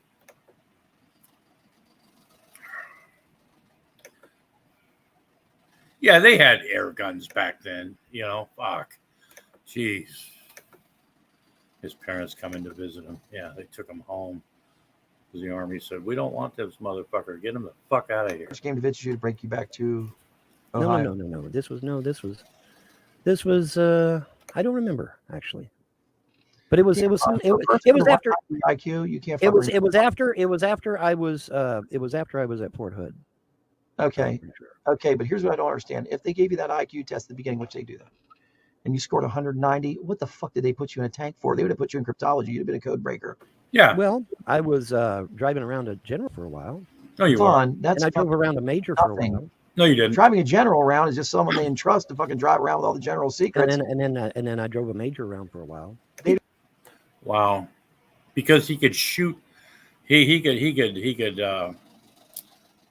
shoot from the hip, folks, with a grease gun because his daddy sat him down when he was a child and made him watch Westerns. So he got to learn how to shoot from the hip. And he's a crack shot, folks. Just ask him. Nobody else could hit the broadside of a barn with a grease gun. They gave it to him. He got marksman, folks. He was an undercover. Yeah, that was his secret undercover. That was his cover, man. He was a dishwasher. Don't Major like me. IQ people fucking show. See, here's part of the problem, Solar. Part of the problem is that I what I'm got along. talking about. Here, listen to me. Part of the problem that I had was that I got along great with the brass. And Staff Sergeant and First Sergeant Ward did not like the fact that I got along with the brass. They did not like that. They didn't like that, Solar. They didn't like that. Okay, what does that now, mean? Von Helton, are you claiming that First Sergeant Ward may have actually tainted your DD-214? Well, I'm not saying it, but is it possible? You never know. You never know. So we're never know. That your first sergeant has that nothing to RD3 do. and JHJ bullshit that the trolls keep bringing up all the fucking time. Do you think it's not possible that First Sergeant Ward, who said, and I quote, "Get this man out of my army," unquote, you don't think he might have doctored my documents? You don't think there might have been a question as to why I had to get my shots, why I had to get my shots all over again, and I deck a superior officer, and I didn't get put in a brig for it? He has nothing to do with your discharge papers. Yeah. No, but I decked a Written by superior officer. Yodam, huh? I decked a superior officer and No, you didn't didn't. spend one day in the brig. No, you didn't. Why? No. Now, you know as well as I do. Because it didn't happen. You know as well as I do. I should have went straight to the brig, and I didn't. I don't know as well as you. I wasn't there. It just sounds to me, Von, like there's Listen to me. There's no reason why you can't tell me what agency you went to work I will for. tell you what happened one day at the motor pool. Oh, geez. One day at the motor pool, my second lieutenant could not find me. He come looking for me. And he said, "Von Helton, are you in there?" And I said, "Yes, I'm in there." I was in my tank, the Jolly Roger. I was in the Jolly Roger, and I'm sitting in there. Who'd have guessed that his tank's name was the Jolly Roger?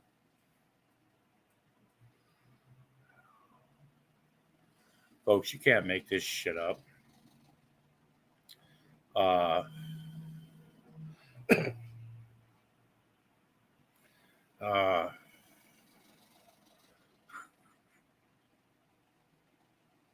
His tank's name was the Jolly Roger.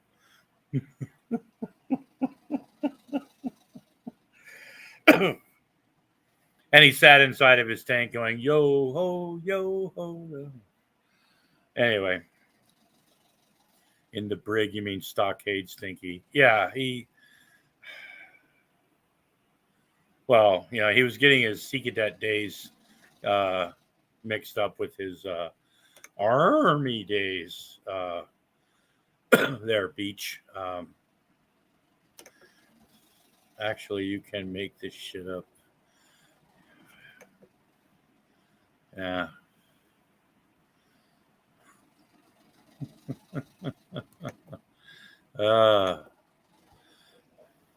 Fuck off, Rebby. Go get a job.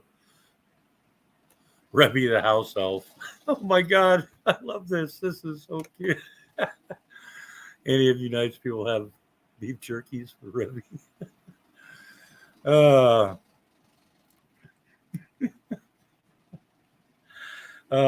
Best side chat. I'm reading my tank manual. Folks. And He's the second reading Louis sticks his head in there and he says, Von Helm, what are you doing? I said, I'm reading my tank manual. He says, oh, okay. And so we struck up a minor conversation. No, you What didn't. the fuck did you need a tank manual for? And in the middle of our conversation, I allegedly told the second lieutenant, there's a war coming and we're not ready. And we must get out to the field and we must practice right away. And I told the second lieutenant, the second lieutenant took me to the first lieutenant. What was your rank at this point? I was a hair away from a Spec 4. And the first lieutenant was very a hair away from a Spec 4, and you were just out of basic. And he took me. No, I wasn't just out of basic. I had completed basic. Anyway, so I am taken in front of the major, and the major, the first Louis says, repeat what you said to the major. I repeated to the major. I said, you know, there's war coming and we're not ready. And they said, why? And I told them why. I told them what I felt, what I thought I knew. And they were very intrigued. And so they took me to the captain. And the captain's, you know, what's going on? And I told the captain. So they were keenly interested in what I had to say. Now, obviously at the time, there's no way I could have known that Desert Shield and Desert Storm were coming. There's no fucking way I could have known. But somehow I knew. And I told everyone. Everyone knows what I said. Everyone. So. Folks, you just can't make this shit up. How you're avoiding. Well, Vaughn, hold on here. Stop listening to me, Vaughn. Listen to me, because this drives me nuts. You're told we don't have money to keep you continued, but however, we made this spontaneous decision that we're going to put you to work for the government side. Mm-hmm. You're going to transfer out of an enlisted military man. You're going to become a civilian, and you're going to go to work. Now let me clarify this, folks. Okay, you know, I could have just in that type. Hold on. Let me clarify that I could have just been a fucking. I could have been a fucking cook. Okay, why not put you in Army I could have been a fucking cook. I could have been 190 IQ. I could have played tiddlywinks with elderly people. I mean, you know, there's all kinds of government work out there. There's all kinds of government work out there. Okay, besides being a fucking spook. All right, so let's just keep it real. You know, I could have just been washing dishes. Okay. I don't understand how the Army's involved with breaking. That's what you were doing. I you know, like I said, I could just been washing dishes. No, I'm asking you flat out. You won't fucking tell me who you went to work for, which is there's only a minimum few, but you would have had to go for training in different parts of the country. And I know every facility. But it's okay. It's all right. You should have been sent to Alabama for the shit you're talking about. If I'm thinking what you're. I have been in almost every state of the union other than California. Were you involved in Army intelligence? I am not at liberty to discuss that. Jesus Christ, bullshit. That is I'm not at liberty to discuss that. That non-disclosure stuff is so ridiculous, Vaughn. That's the old unclassified. I can't talk. Dude, do you have any fucking clue? Do that all the time. Solar. Do you have any idea how many fucking NDAs I've signed? That's a stack about. Doesn't matter. You know how long an NDA is good for? Most of them are not good for life at all. 30 years maximum. You've been out of this thing here for what? 40 years? Come on. What's the NDA you signed? What you can't admit the German girl you broke up in the pimp operation shit herself in the back of the car. What I can say is I served several years, and you have no benefits at all with my government, and I served with distinction. And no, there's no benefits. Even if I was getting government benefits from working with the government, do you think I'd be here right now? Do you think I'd be wondering if I'm going to buy food tomorrow? You should be able to go get VA medical help, dude. You should be able to go get VA medical help. You don't have those things, Stinky, because you don't deserve them. You didn't earn them. So that's why you're trying to figure out how to get money for food. And VA told me to go fuck myself. As they should have. They said, we don't recognize the Cold War. Go fuck yourself. The Cold War was technically not a war. It was a... So the VA doesn't recognize the Cold War. I served during the Cold War, and I have VA benefits. Of course, you know, I didn't serve with the type of distinction that Stinky has, you know, because I mean, the Cold War was pretty much, God, what, not long after World War II was over. So the Cold War would have included Vietnam, Korea,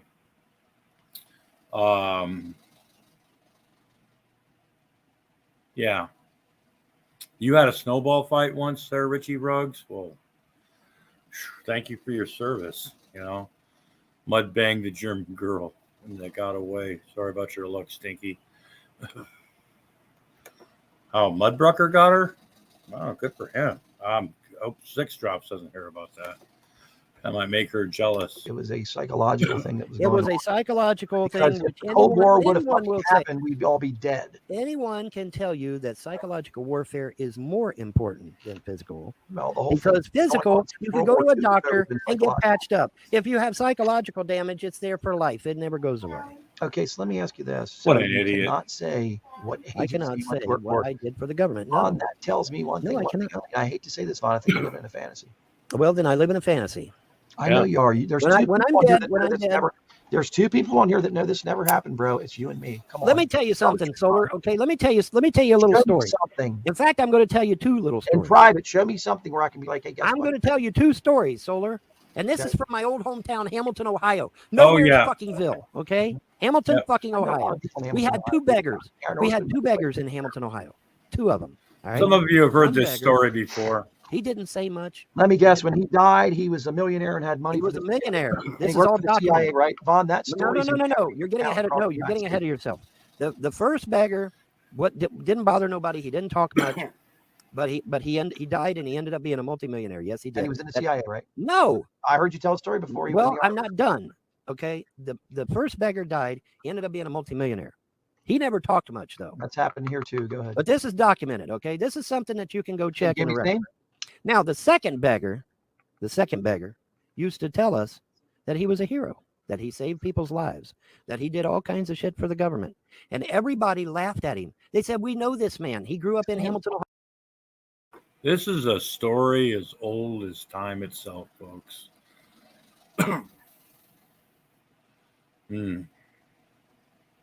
Just saying. We know who he is. Listen, they said, we know this man. He grew up in Hamilton, Ohio. He's been here all his life. We know who he is. We know he's not a CIA operative. We know he never saved nobody's life. He's talking a load of horse shit. We know this man. We grew up with him. He was here in Hamilton, Ohio the whole fucking time. Okay, so this man dies. Now remember, he's a beggar. He's on the fucking street. He ain't got shit. He dies. You know what they found out? Oh, surprise, motherfucker. He really was a CIA operative. He really did save thousands and thousands of people's lives. How did they find that out? Because the obituary. When he died, the government released his records. Yeah. The government released his records when he died. A long time to release classified shit. You Well, just said yourself, can't be talked about because you're NDA. You're getting ahead of yourself. So again. you think that after you die, all this shit's going to be released? I about didn't all this say stuff? classified shit. I just said they proved that he was a CIA operative, that he really did save people's lives. I didn't say they give him the fucking goddamn Operation You think he Northwoods. signed an NDA? I don't. It doesn't matter if you're dead, fucker. Goddamn. Sure it does. No, it doesn't. If you're dead, Yes, you're it dead. does. If what he did was classified, it sure as fuck does. You're saying you can't. They were say able to NDA. listen. This is a man that lived in my hometown, And he was a bum and begged, and he was a millionaire, and then you found out he was CIA, right? In his obituary. No. I told you there's two of them. One guy was a millionaire. Why he was living on the street as a bum, I have no fucking idea. Maybe he was a fucking mental patient. But that's a different guy. The guy that was a CIA, he used to come in the corner shop here on High Street, and he used to brag all the time. Yeah, man, I was a CIA. I used to save people's lives. And everybody laughed at the motherfucker because we all knew him. We grew up with him. He was in our town. He grew, when the fuck would it, no, you didn't go to no CIA. We went to school with you. We've known you for years. We know you didn't do shit. Well, it turns out we were wrong. Turns out he really was a CIA operative. Turns out he really did save thousands of people's What lives. does that have to do with you? I don't get it. What it has to do with me is that you got these fuckers in the outside chat saying I didn't do shit. They're saying I didn't do shit. You didn't. Look at them. Look at them. I didn't do shit. Read it. I didn't do shit. That's what Yeah, they're an saying. NDA don't work that way. I agree. I know what an NDA is. Believe me. That's what they said. The guys on the Bin Laden raid have been given permission to talk about it, but you can't talk about The guys on the Bin Laden weren't allowed to tell shit. If they did, then no, bullshit. Matt then they Bison, got in trouble for it. Mark Owen, and Rob O'Neill have both written books. Rob O'Neill's book was Pentagon Approved. You're wrong. Well, Matt Bisonette's book wasn't, which he goes by Mark Owen. Did you ever read well, those books? I have. Wait a minute. Who said hello? Oh, no. Who said hello? Oh, Underwood. Okay. Yeah, Todd, I just have a hard time believing that Vaughn was this super incredible guy. Look at this. Look at this. No, you only served 6 months in the Army. No, you only served 6 months in the Army. You know why they're saying 6 months, Solar? You know why they're saying 6 months? Because your basic Because 6 NAIT months, you don't is get to be 3. considered a veteran. That's why they're saying. No, because basic NAIT for tankers is 12 weeks, which is 3 months. Okay, so technically you're in the Army for the first 3 months, but yeah. So the whole 9.5 months from the day you go in till the day you get out, or till the day you're discharged. Yeah. That damn Todd, man, he makes too much sense sometimes. That shit. And your dumbass is believing every word he's No. saying. You're a veteran. I've already said that. You should be able to get some every word. Technically, he's a veteran because he was in the military for 9 months, but technically, and yeah, I don't know. Benefit even at 9 months, you should be able to get. I volunteered. When I was up in Lebanon, I used to volunteer at the VA up there in Lebanon. It's a huge hospital, and I used to volunteer for. It's a huge VA hospital here in Pennsylvania, the biggest. And I used to volunteer up there when I was bored and shit like that, and go talk to guys. A lot of them were in there, fresh out of the war, PTSD, drug problems, rehab, all that stuff up there. It's a huge facility. I learned a lot up there, but I did learn some things. This whole thing here, Vaughn, about going straight from the military into government work without any government training. I don't get. If you would have been CIA, you'd have I never got any training. Where the fuck did you sent to get the that farm from? or something. Stop. Where did you get that I didn't get no training? Where did you get that from? I just told you I had psychological training with the government. That's not enough. You got to learn all types of fucking defense. I learned all kinds of shit. Where are you getting that I wasn't trained? Where did you get that from? How many years did this take? I'm not going to discuss how many years I served. Exactly. Yeah, psychological training, man. He was trained in psychological warfare, folks. He's the reason, and people like him, that you're not speaking Russian, folks. You don't know because it didn't happen, brother. Vaughn, I love you to death, but that's... I'll bet you say that to all the crazy people that are solar. Folks, we got 55 people watching. I'm on the StreamYard side. I don't know how many thumbs up we have, but if you haven't thumbs up, be sure to thumbs it up, folks. Leave a comment. And remember, folks, for as little as $2.99 a month, folks, I can be your Grampy. And we also have the Cash App, which is $sign Lobster 401. Folks, thanks for being here. That's my little plug. So 33 right-hand pass. Yeah, he got trained by the CIA for interrogation. Okay, it didn't happen. All right, but when I die, and they release my records, then I guess you'll find How will they release your records if it's classified forever? Oh my fucking God! I just told you they released the CIA operatives. They can talk about release they his. can talk They about sure as the fuck Bin Laden release raid. mine. They can't talk about what you did in They Cayman, don't. Texas, Well, they can't discuss Pennsylvania. anything that's classified. No, but holy shit, they can say, yeah, he was a CIA operative. Yeah, he really did save people's lives.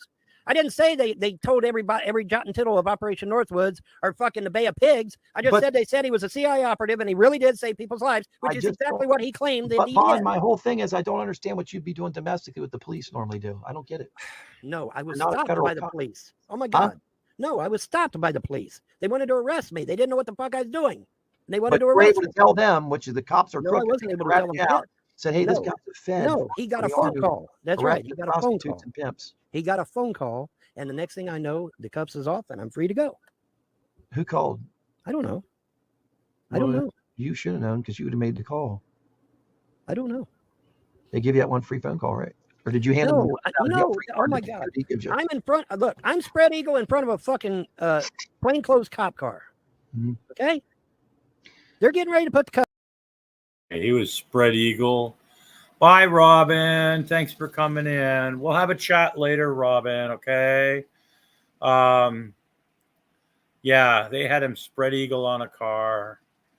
He just got home, start over. Okay, well, folks, I got to end this right now because Mudbrucker just got home, so we have to start over. So thanks for being here, and we're going to do this later because, you know, goodness,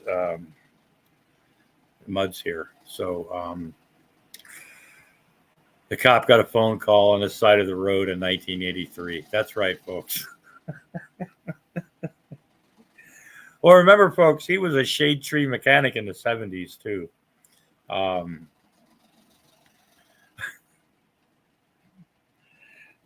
he used to go cruising back in the 70s, man. Back in the day.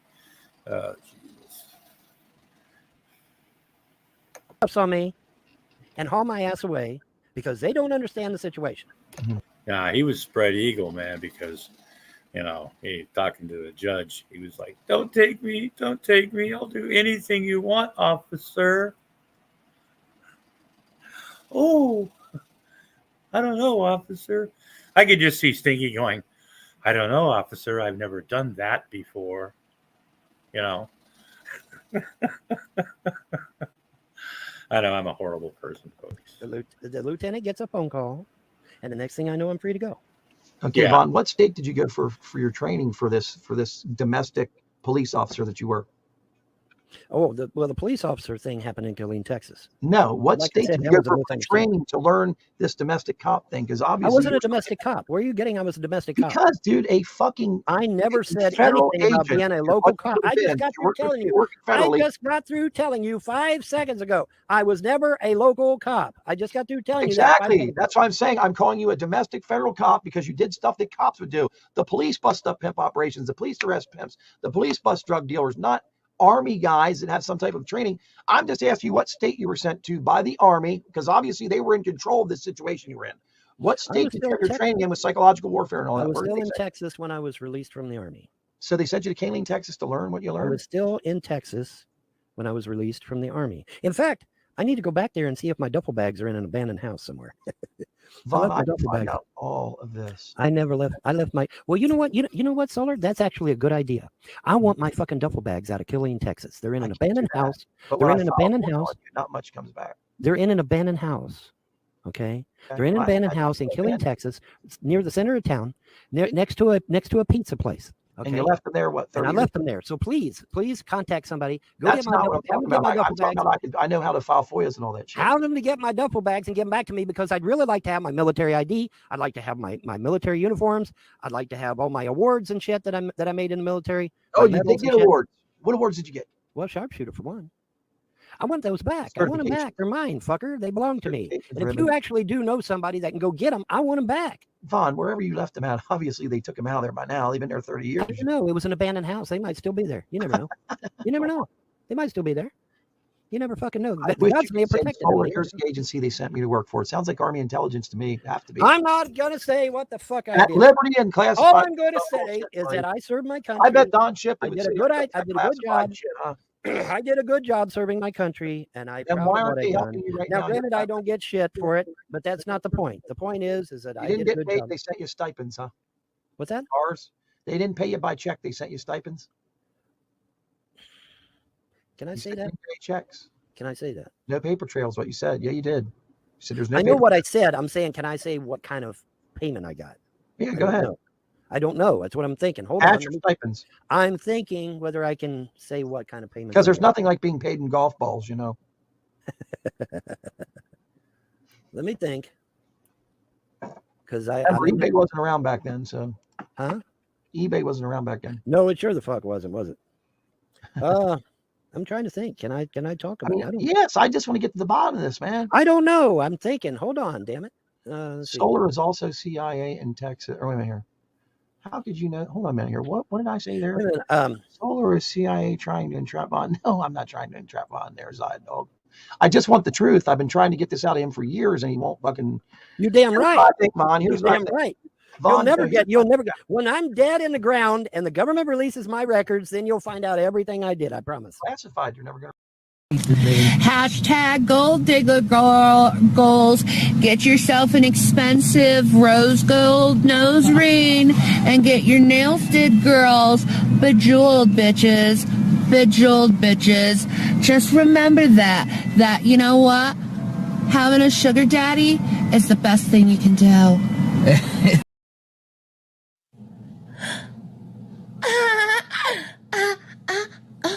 Oh, hi. Petty B here. And I just want to tell you, gentlemen, that you will never, ever, ever touch me. Ever. Because, see, you guys don't know how to treat a lady. You're mean to her, and you browbeat her. So you're never gonna touch me. Ever. And it's a shame. G-Man, did I give G-Man my sock? What? This whole bag is full of D8, dude. We got this huge container of 2,000 milligrams of D8. 7, 8, 9, 2, 3, 4. He actually gave us 6 oils. One of them is Skittles, by the way. We have blue raspberry. Ooh, Applejack. We got Applejack. I love Applejack. Oh, what? Yeah. What? Yeah, Applejack. That's one of them. Man, it gets you. Like what? That hurt my ear. See, they're asking Mom. I got this doing like a dog. beautiful Bubba Gump. It's literally Bubba Gump shrimp, okay? Eating raw pig face my way. I don't care anymore. Because you know what? She said she manipulates. I don't have to trust a damn thing that happens in her life. Friends are sunny day, mostly. And then you get a cloudy day, and they hate you. If she's lying, she's fucked because she's getting innocent men's doxxed. Exactly. And they make you... That's like... It sucks, dude. And it's then, like... Yeah. I don't remember what I was going to say. And gentlemen, my name is Brett Keane, and I'm going to be doing a video directed at Von Helton out there. Von Helton has repeatedly tried to get me to walk away from Christianity and go along with him on paganism. He has told me over and over, he's made promises. He says, if you become a pagan, then the gods will protect you. They will protect you from the evil and injustices in this world. Well, that sounds all nice and wonderful. I think that anybody with any kind of perception or view of what's happening to our planet right now and what's been going on for the past couple thousand years, you'd probably think, well, damn, that's a good sell, right? You're protected. You don't have to deal with injustice. You don't have to deal with evil, blah, blah, blah. That'd be great, right? Have magic spells, do some Harry Potter, Lord of the Rings shit. Wouldn't that be wonderful? The problem is that Von Helton is probably one of the most pathetic fucking people I've ever seen in my life. I've repeatedly tried to be his friend, and I've tried to listen to him, but I think after being disrespected repeatedly and having my Christian belief system shit on nonstop by him, it seems to me that if someone was truly my friend, they wouldn't continue to push their fucking religion down my throat over and over and over again. And all the time of me speaking about Christianity, I've never went into Von Helton's room and told him that his paganism is shit and that he should join Christianity. I don't go running around to atheist rooms unless I'm invited or I'm told to come in there or someone's saying, come on, you fucking pussy, come into my room and talk to me. I don't go knocking on doors or anything. I make my videos, I express my opinion, and if people come to my channels and watch my videos, that's on them. I'm not forcing it down people's throat. But every single time for the last fucking year, Von has came into my room and told me I need to drop Christianity. It's a fucking lie. It's garbage, blah, blah, blah. Well, let me tell you something, Von, and I think it's very important because I think that you have a fucking problem with accepting reality and what is happening. How many times have I listened to you whine about your wife had trolls and bad people get her on Facebook and talk to her and then convince her to leave you so they can take turns gangbanging her ass?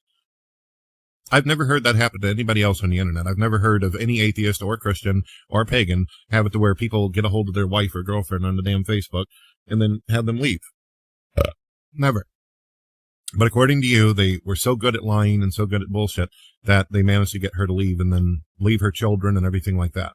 So you're saying that some asshole on Facebook could just make a comment to her and then she would just get up and leave and take off to their house to have sex while forgetting about the kids and forgetting about your ass. And I keep thinking to myself, is it possible that Vaughn sits on the damn computer all day fucking rattling on about fucking Moses sticks and crazy shit and about how he does super spells? Could it be that he's referred to himself as a vampire? Could it be that he lives in this fucking psychotic world that nobody else lives in? Could it be that Vaughn, every time somebody comes up with some stupid shit, Vaughn's right on board?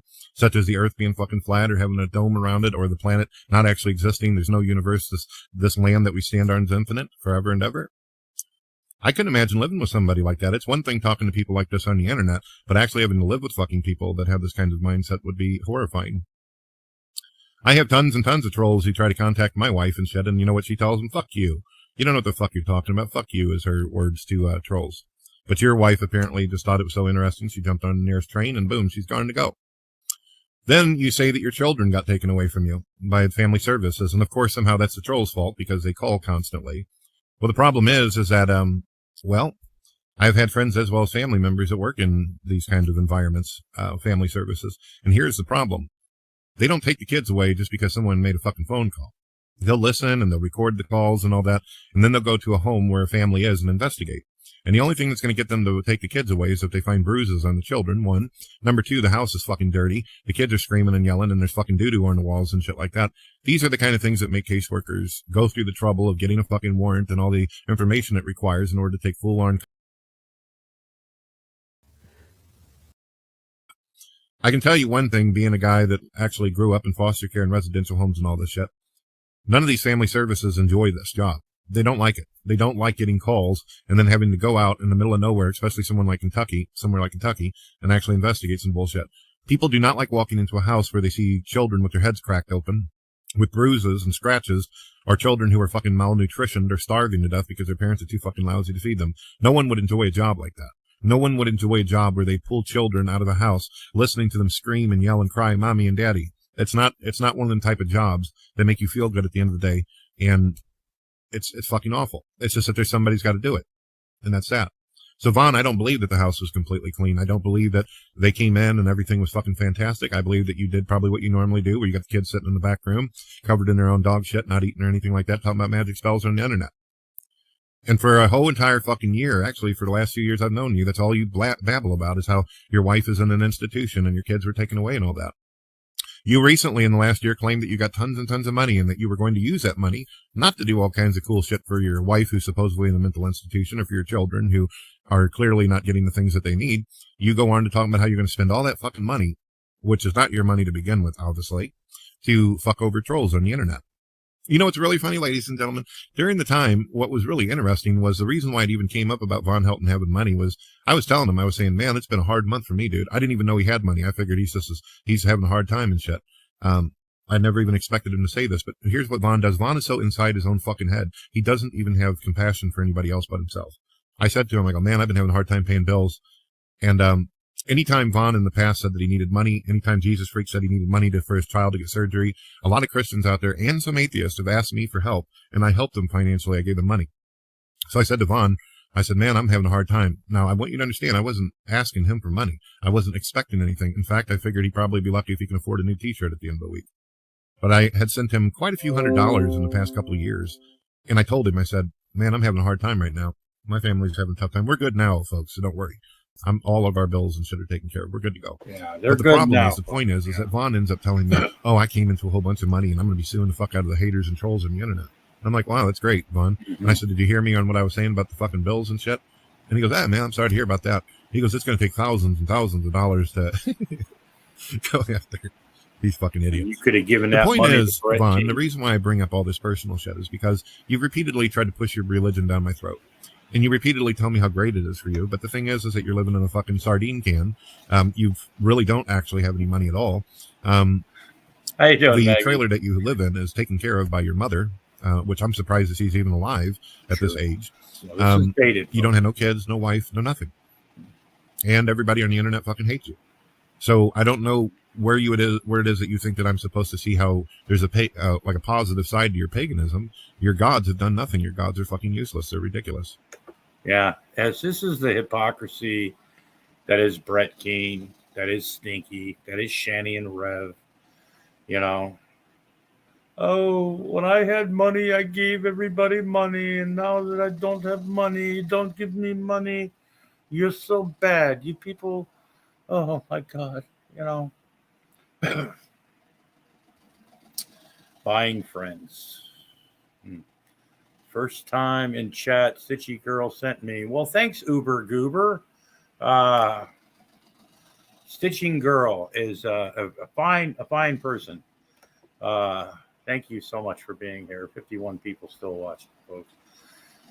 This goes on for a couple of more minutes. And one of the other things that cracks me up too is you keep on telling me that you want me to join your religion, and then when I ask you what you actually believe, you don't know what the fuck you believe. You don't know what gods. Or you say, well, I can't name the gods. They don't like it whenever you name them. I never heard of such a shit. Yeah. A god has revealed itself to the world, but now it doesn't want to be called what its name is. Could you imagine that? A movie star gets on TV and says, but I don't want you to know what my fucking name is. That's ridiculous. A lot of that's actually more common than you would think. Like ghostwriters, some people, it's things that come out of Von's mouth is just absolutely fucking stupid. Well, that is true. So fuck his religion, and fuck his lies and his nonsense. I've grown tired of it. That's right. Maybe Christians and pagans and people of all different faiths and non-beliefs, maybe when you're talking to somebody, don't just have the agenda of pushing your religion or trying to sell it on people. That's right. Maybe have the agenda that you actually want to get to know somebody, that you actually want to be friends. Maybe when your friend is telling you that they're having a hard time, you don't sit there and brag about all the money that you got and how you're going to waste it on frivolous shit when you know that your friend has a fucking bill that could have possibly sunk him or her into the ground. So fuck Von Helton. Maybe that's one of the reasons why his life is so miserable, because he's so into himself and self-centered and absorbed. I don't know. I can't tell you how much fucking money I've given people all the time, even total strangers, women that needed money for their babies on the internet and shit. I don't even know them, and I sent them fucking money. Women with babies. But yeah, I'm tired of it. And I know some people out there are going to be like, oh, Brett, so you're going to throw another friend under the bus. No, this time I decided a tractor trailer. Fuck a bus. Let's do tractor trailers now. My problem is, ladies and gentlemen, is I'm too nice of a guy, and I get myself involved with a lot of people who are either psychotic, crazy, self-centered, narcissistic psychopaths. Just and like there you. gets to a point where you've just had enough. And I've had enough of Von Helton. But it's not just Von Helton. There's a couple other people I plan on fucking burying in the ground as well here soon. So keep tabs. Some of you might be really, really fucking surprised. Wow. God bless. Troll tube, be trolled.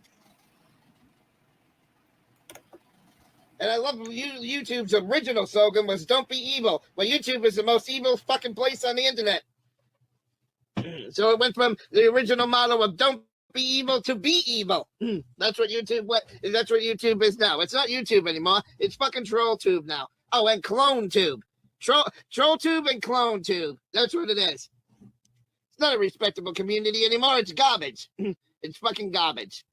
And that's the number one common denominator. People who are born retarded. That's the number one common denominator.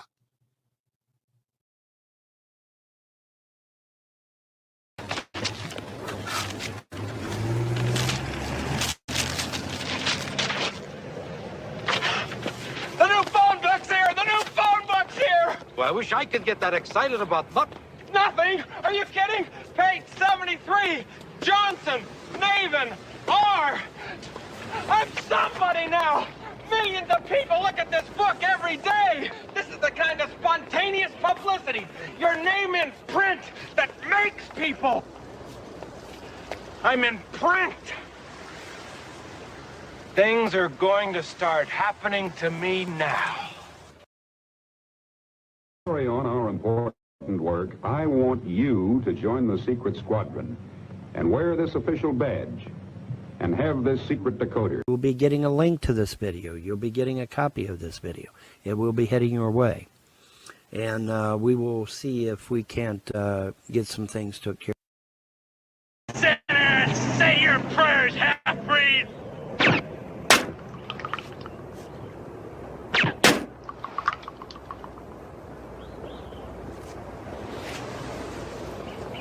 Hey, Harry!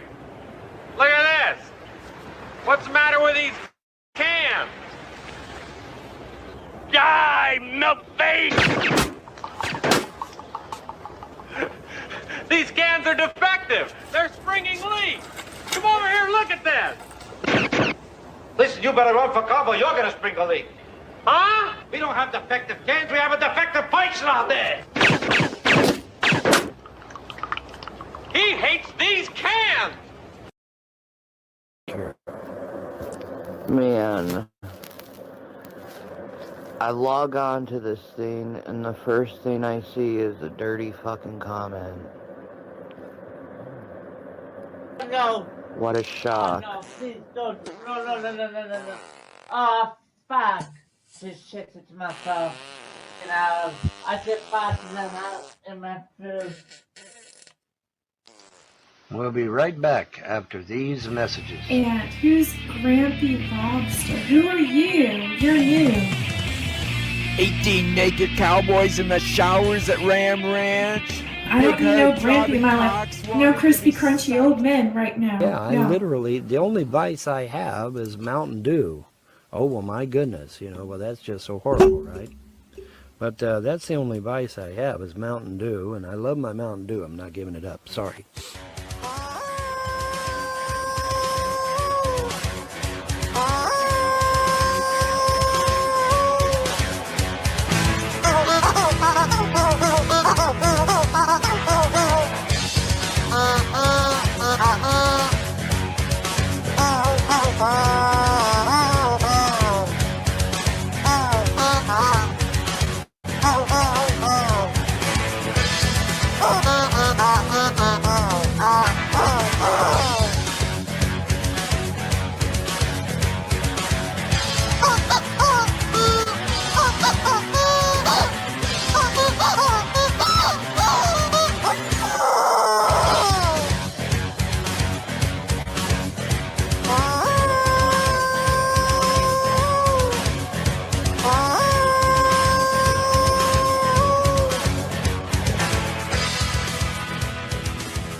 How often does your job call you out of bed in the middle of the night?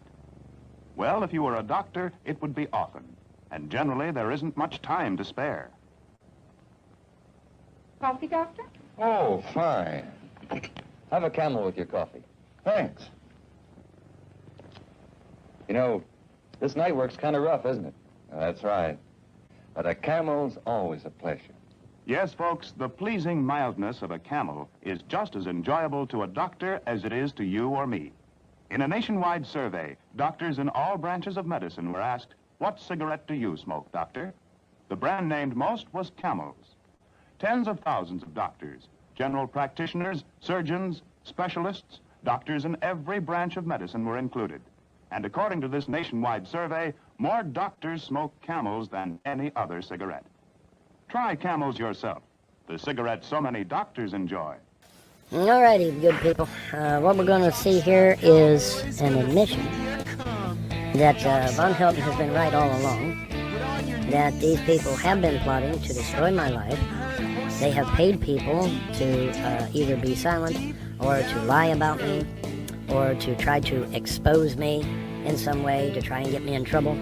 Hopefully they want to get me a criminal record. See, I'm a model citizen. I don't have a criminal record. And that really chaps their ass. So they're trying every way they can think of to give me a criminal record. Okay, so they pay people to go out here and literally spread lies and even lie under oath in a court of law to get me in trouble and to get my children taken.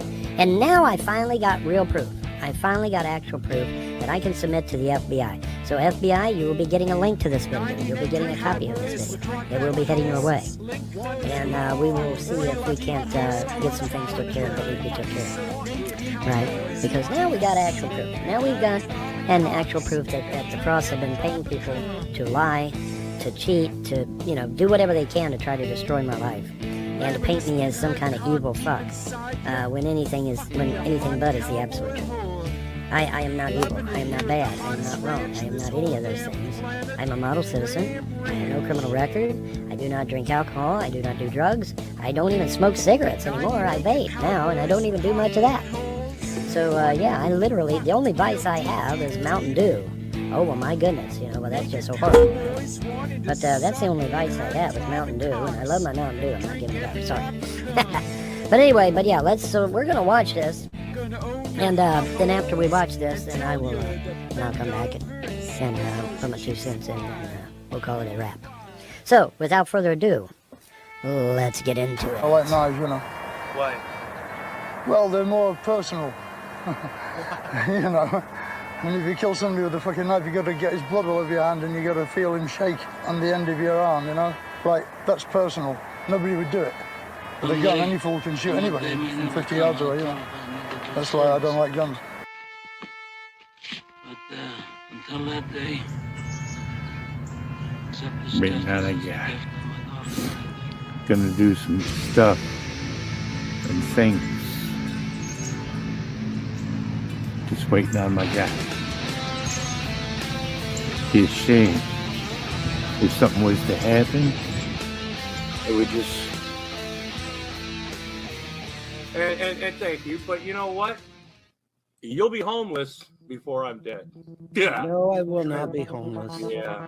Because I'm going to contest the will, and I'm going to get all my shit back away from the fraud, and they're going to go to prison. And then guess who happens to go to prison after they ever go to prison?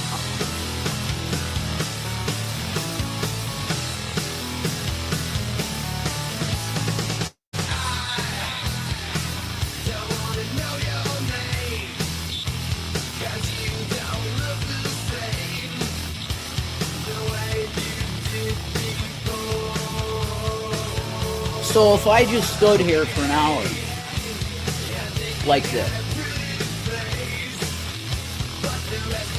would your pathetic ass review this?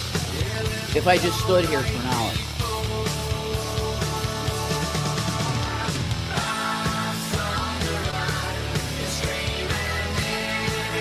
Because apparently I'm so fucking fascinating to the individual. Like, I really don't even care if I said his name 15 million times with the N-word in it. You get what I'm saying?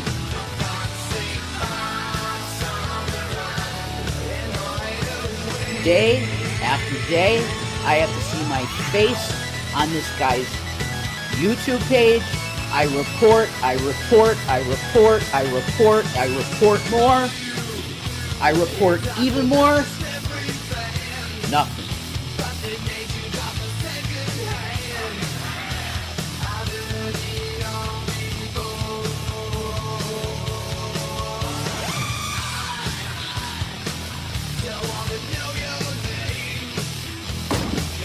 I'm home. You're all my bitches now. Okay. Hey, Stinky. We're here.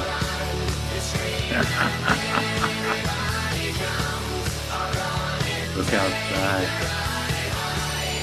Remember, folks, if you're not watching this on the official 2018 Grampy Lobster channel, you're getting played.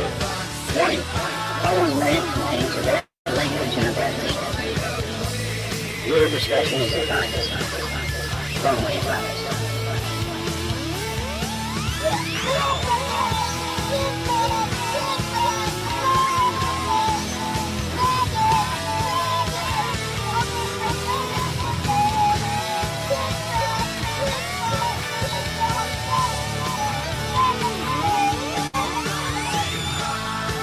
Oh yeah, jibber jabber jibber jabber.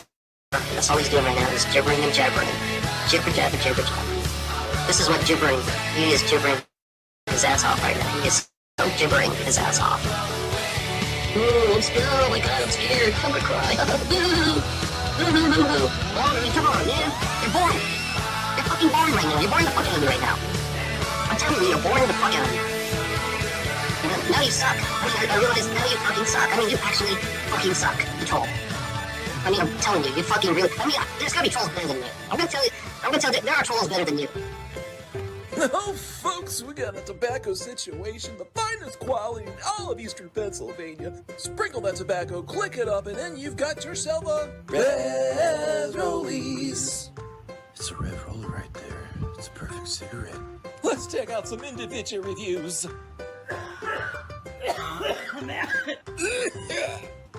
Don't forget to drink plenty of water.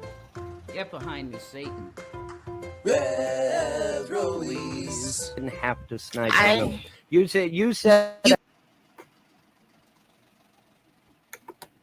Hey, thank you, everybody. Thanks to Fat Photog, Baptism Fire.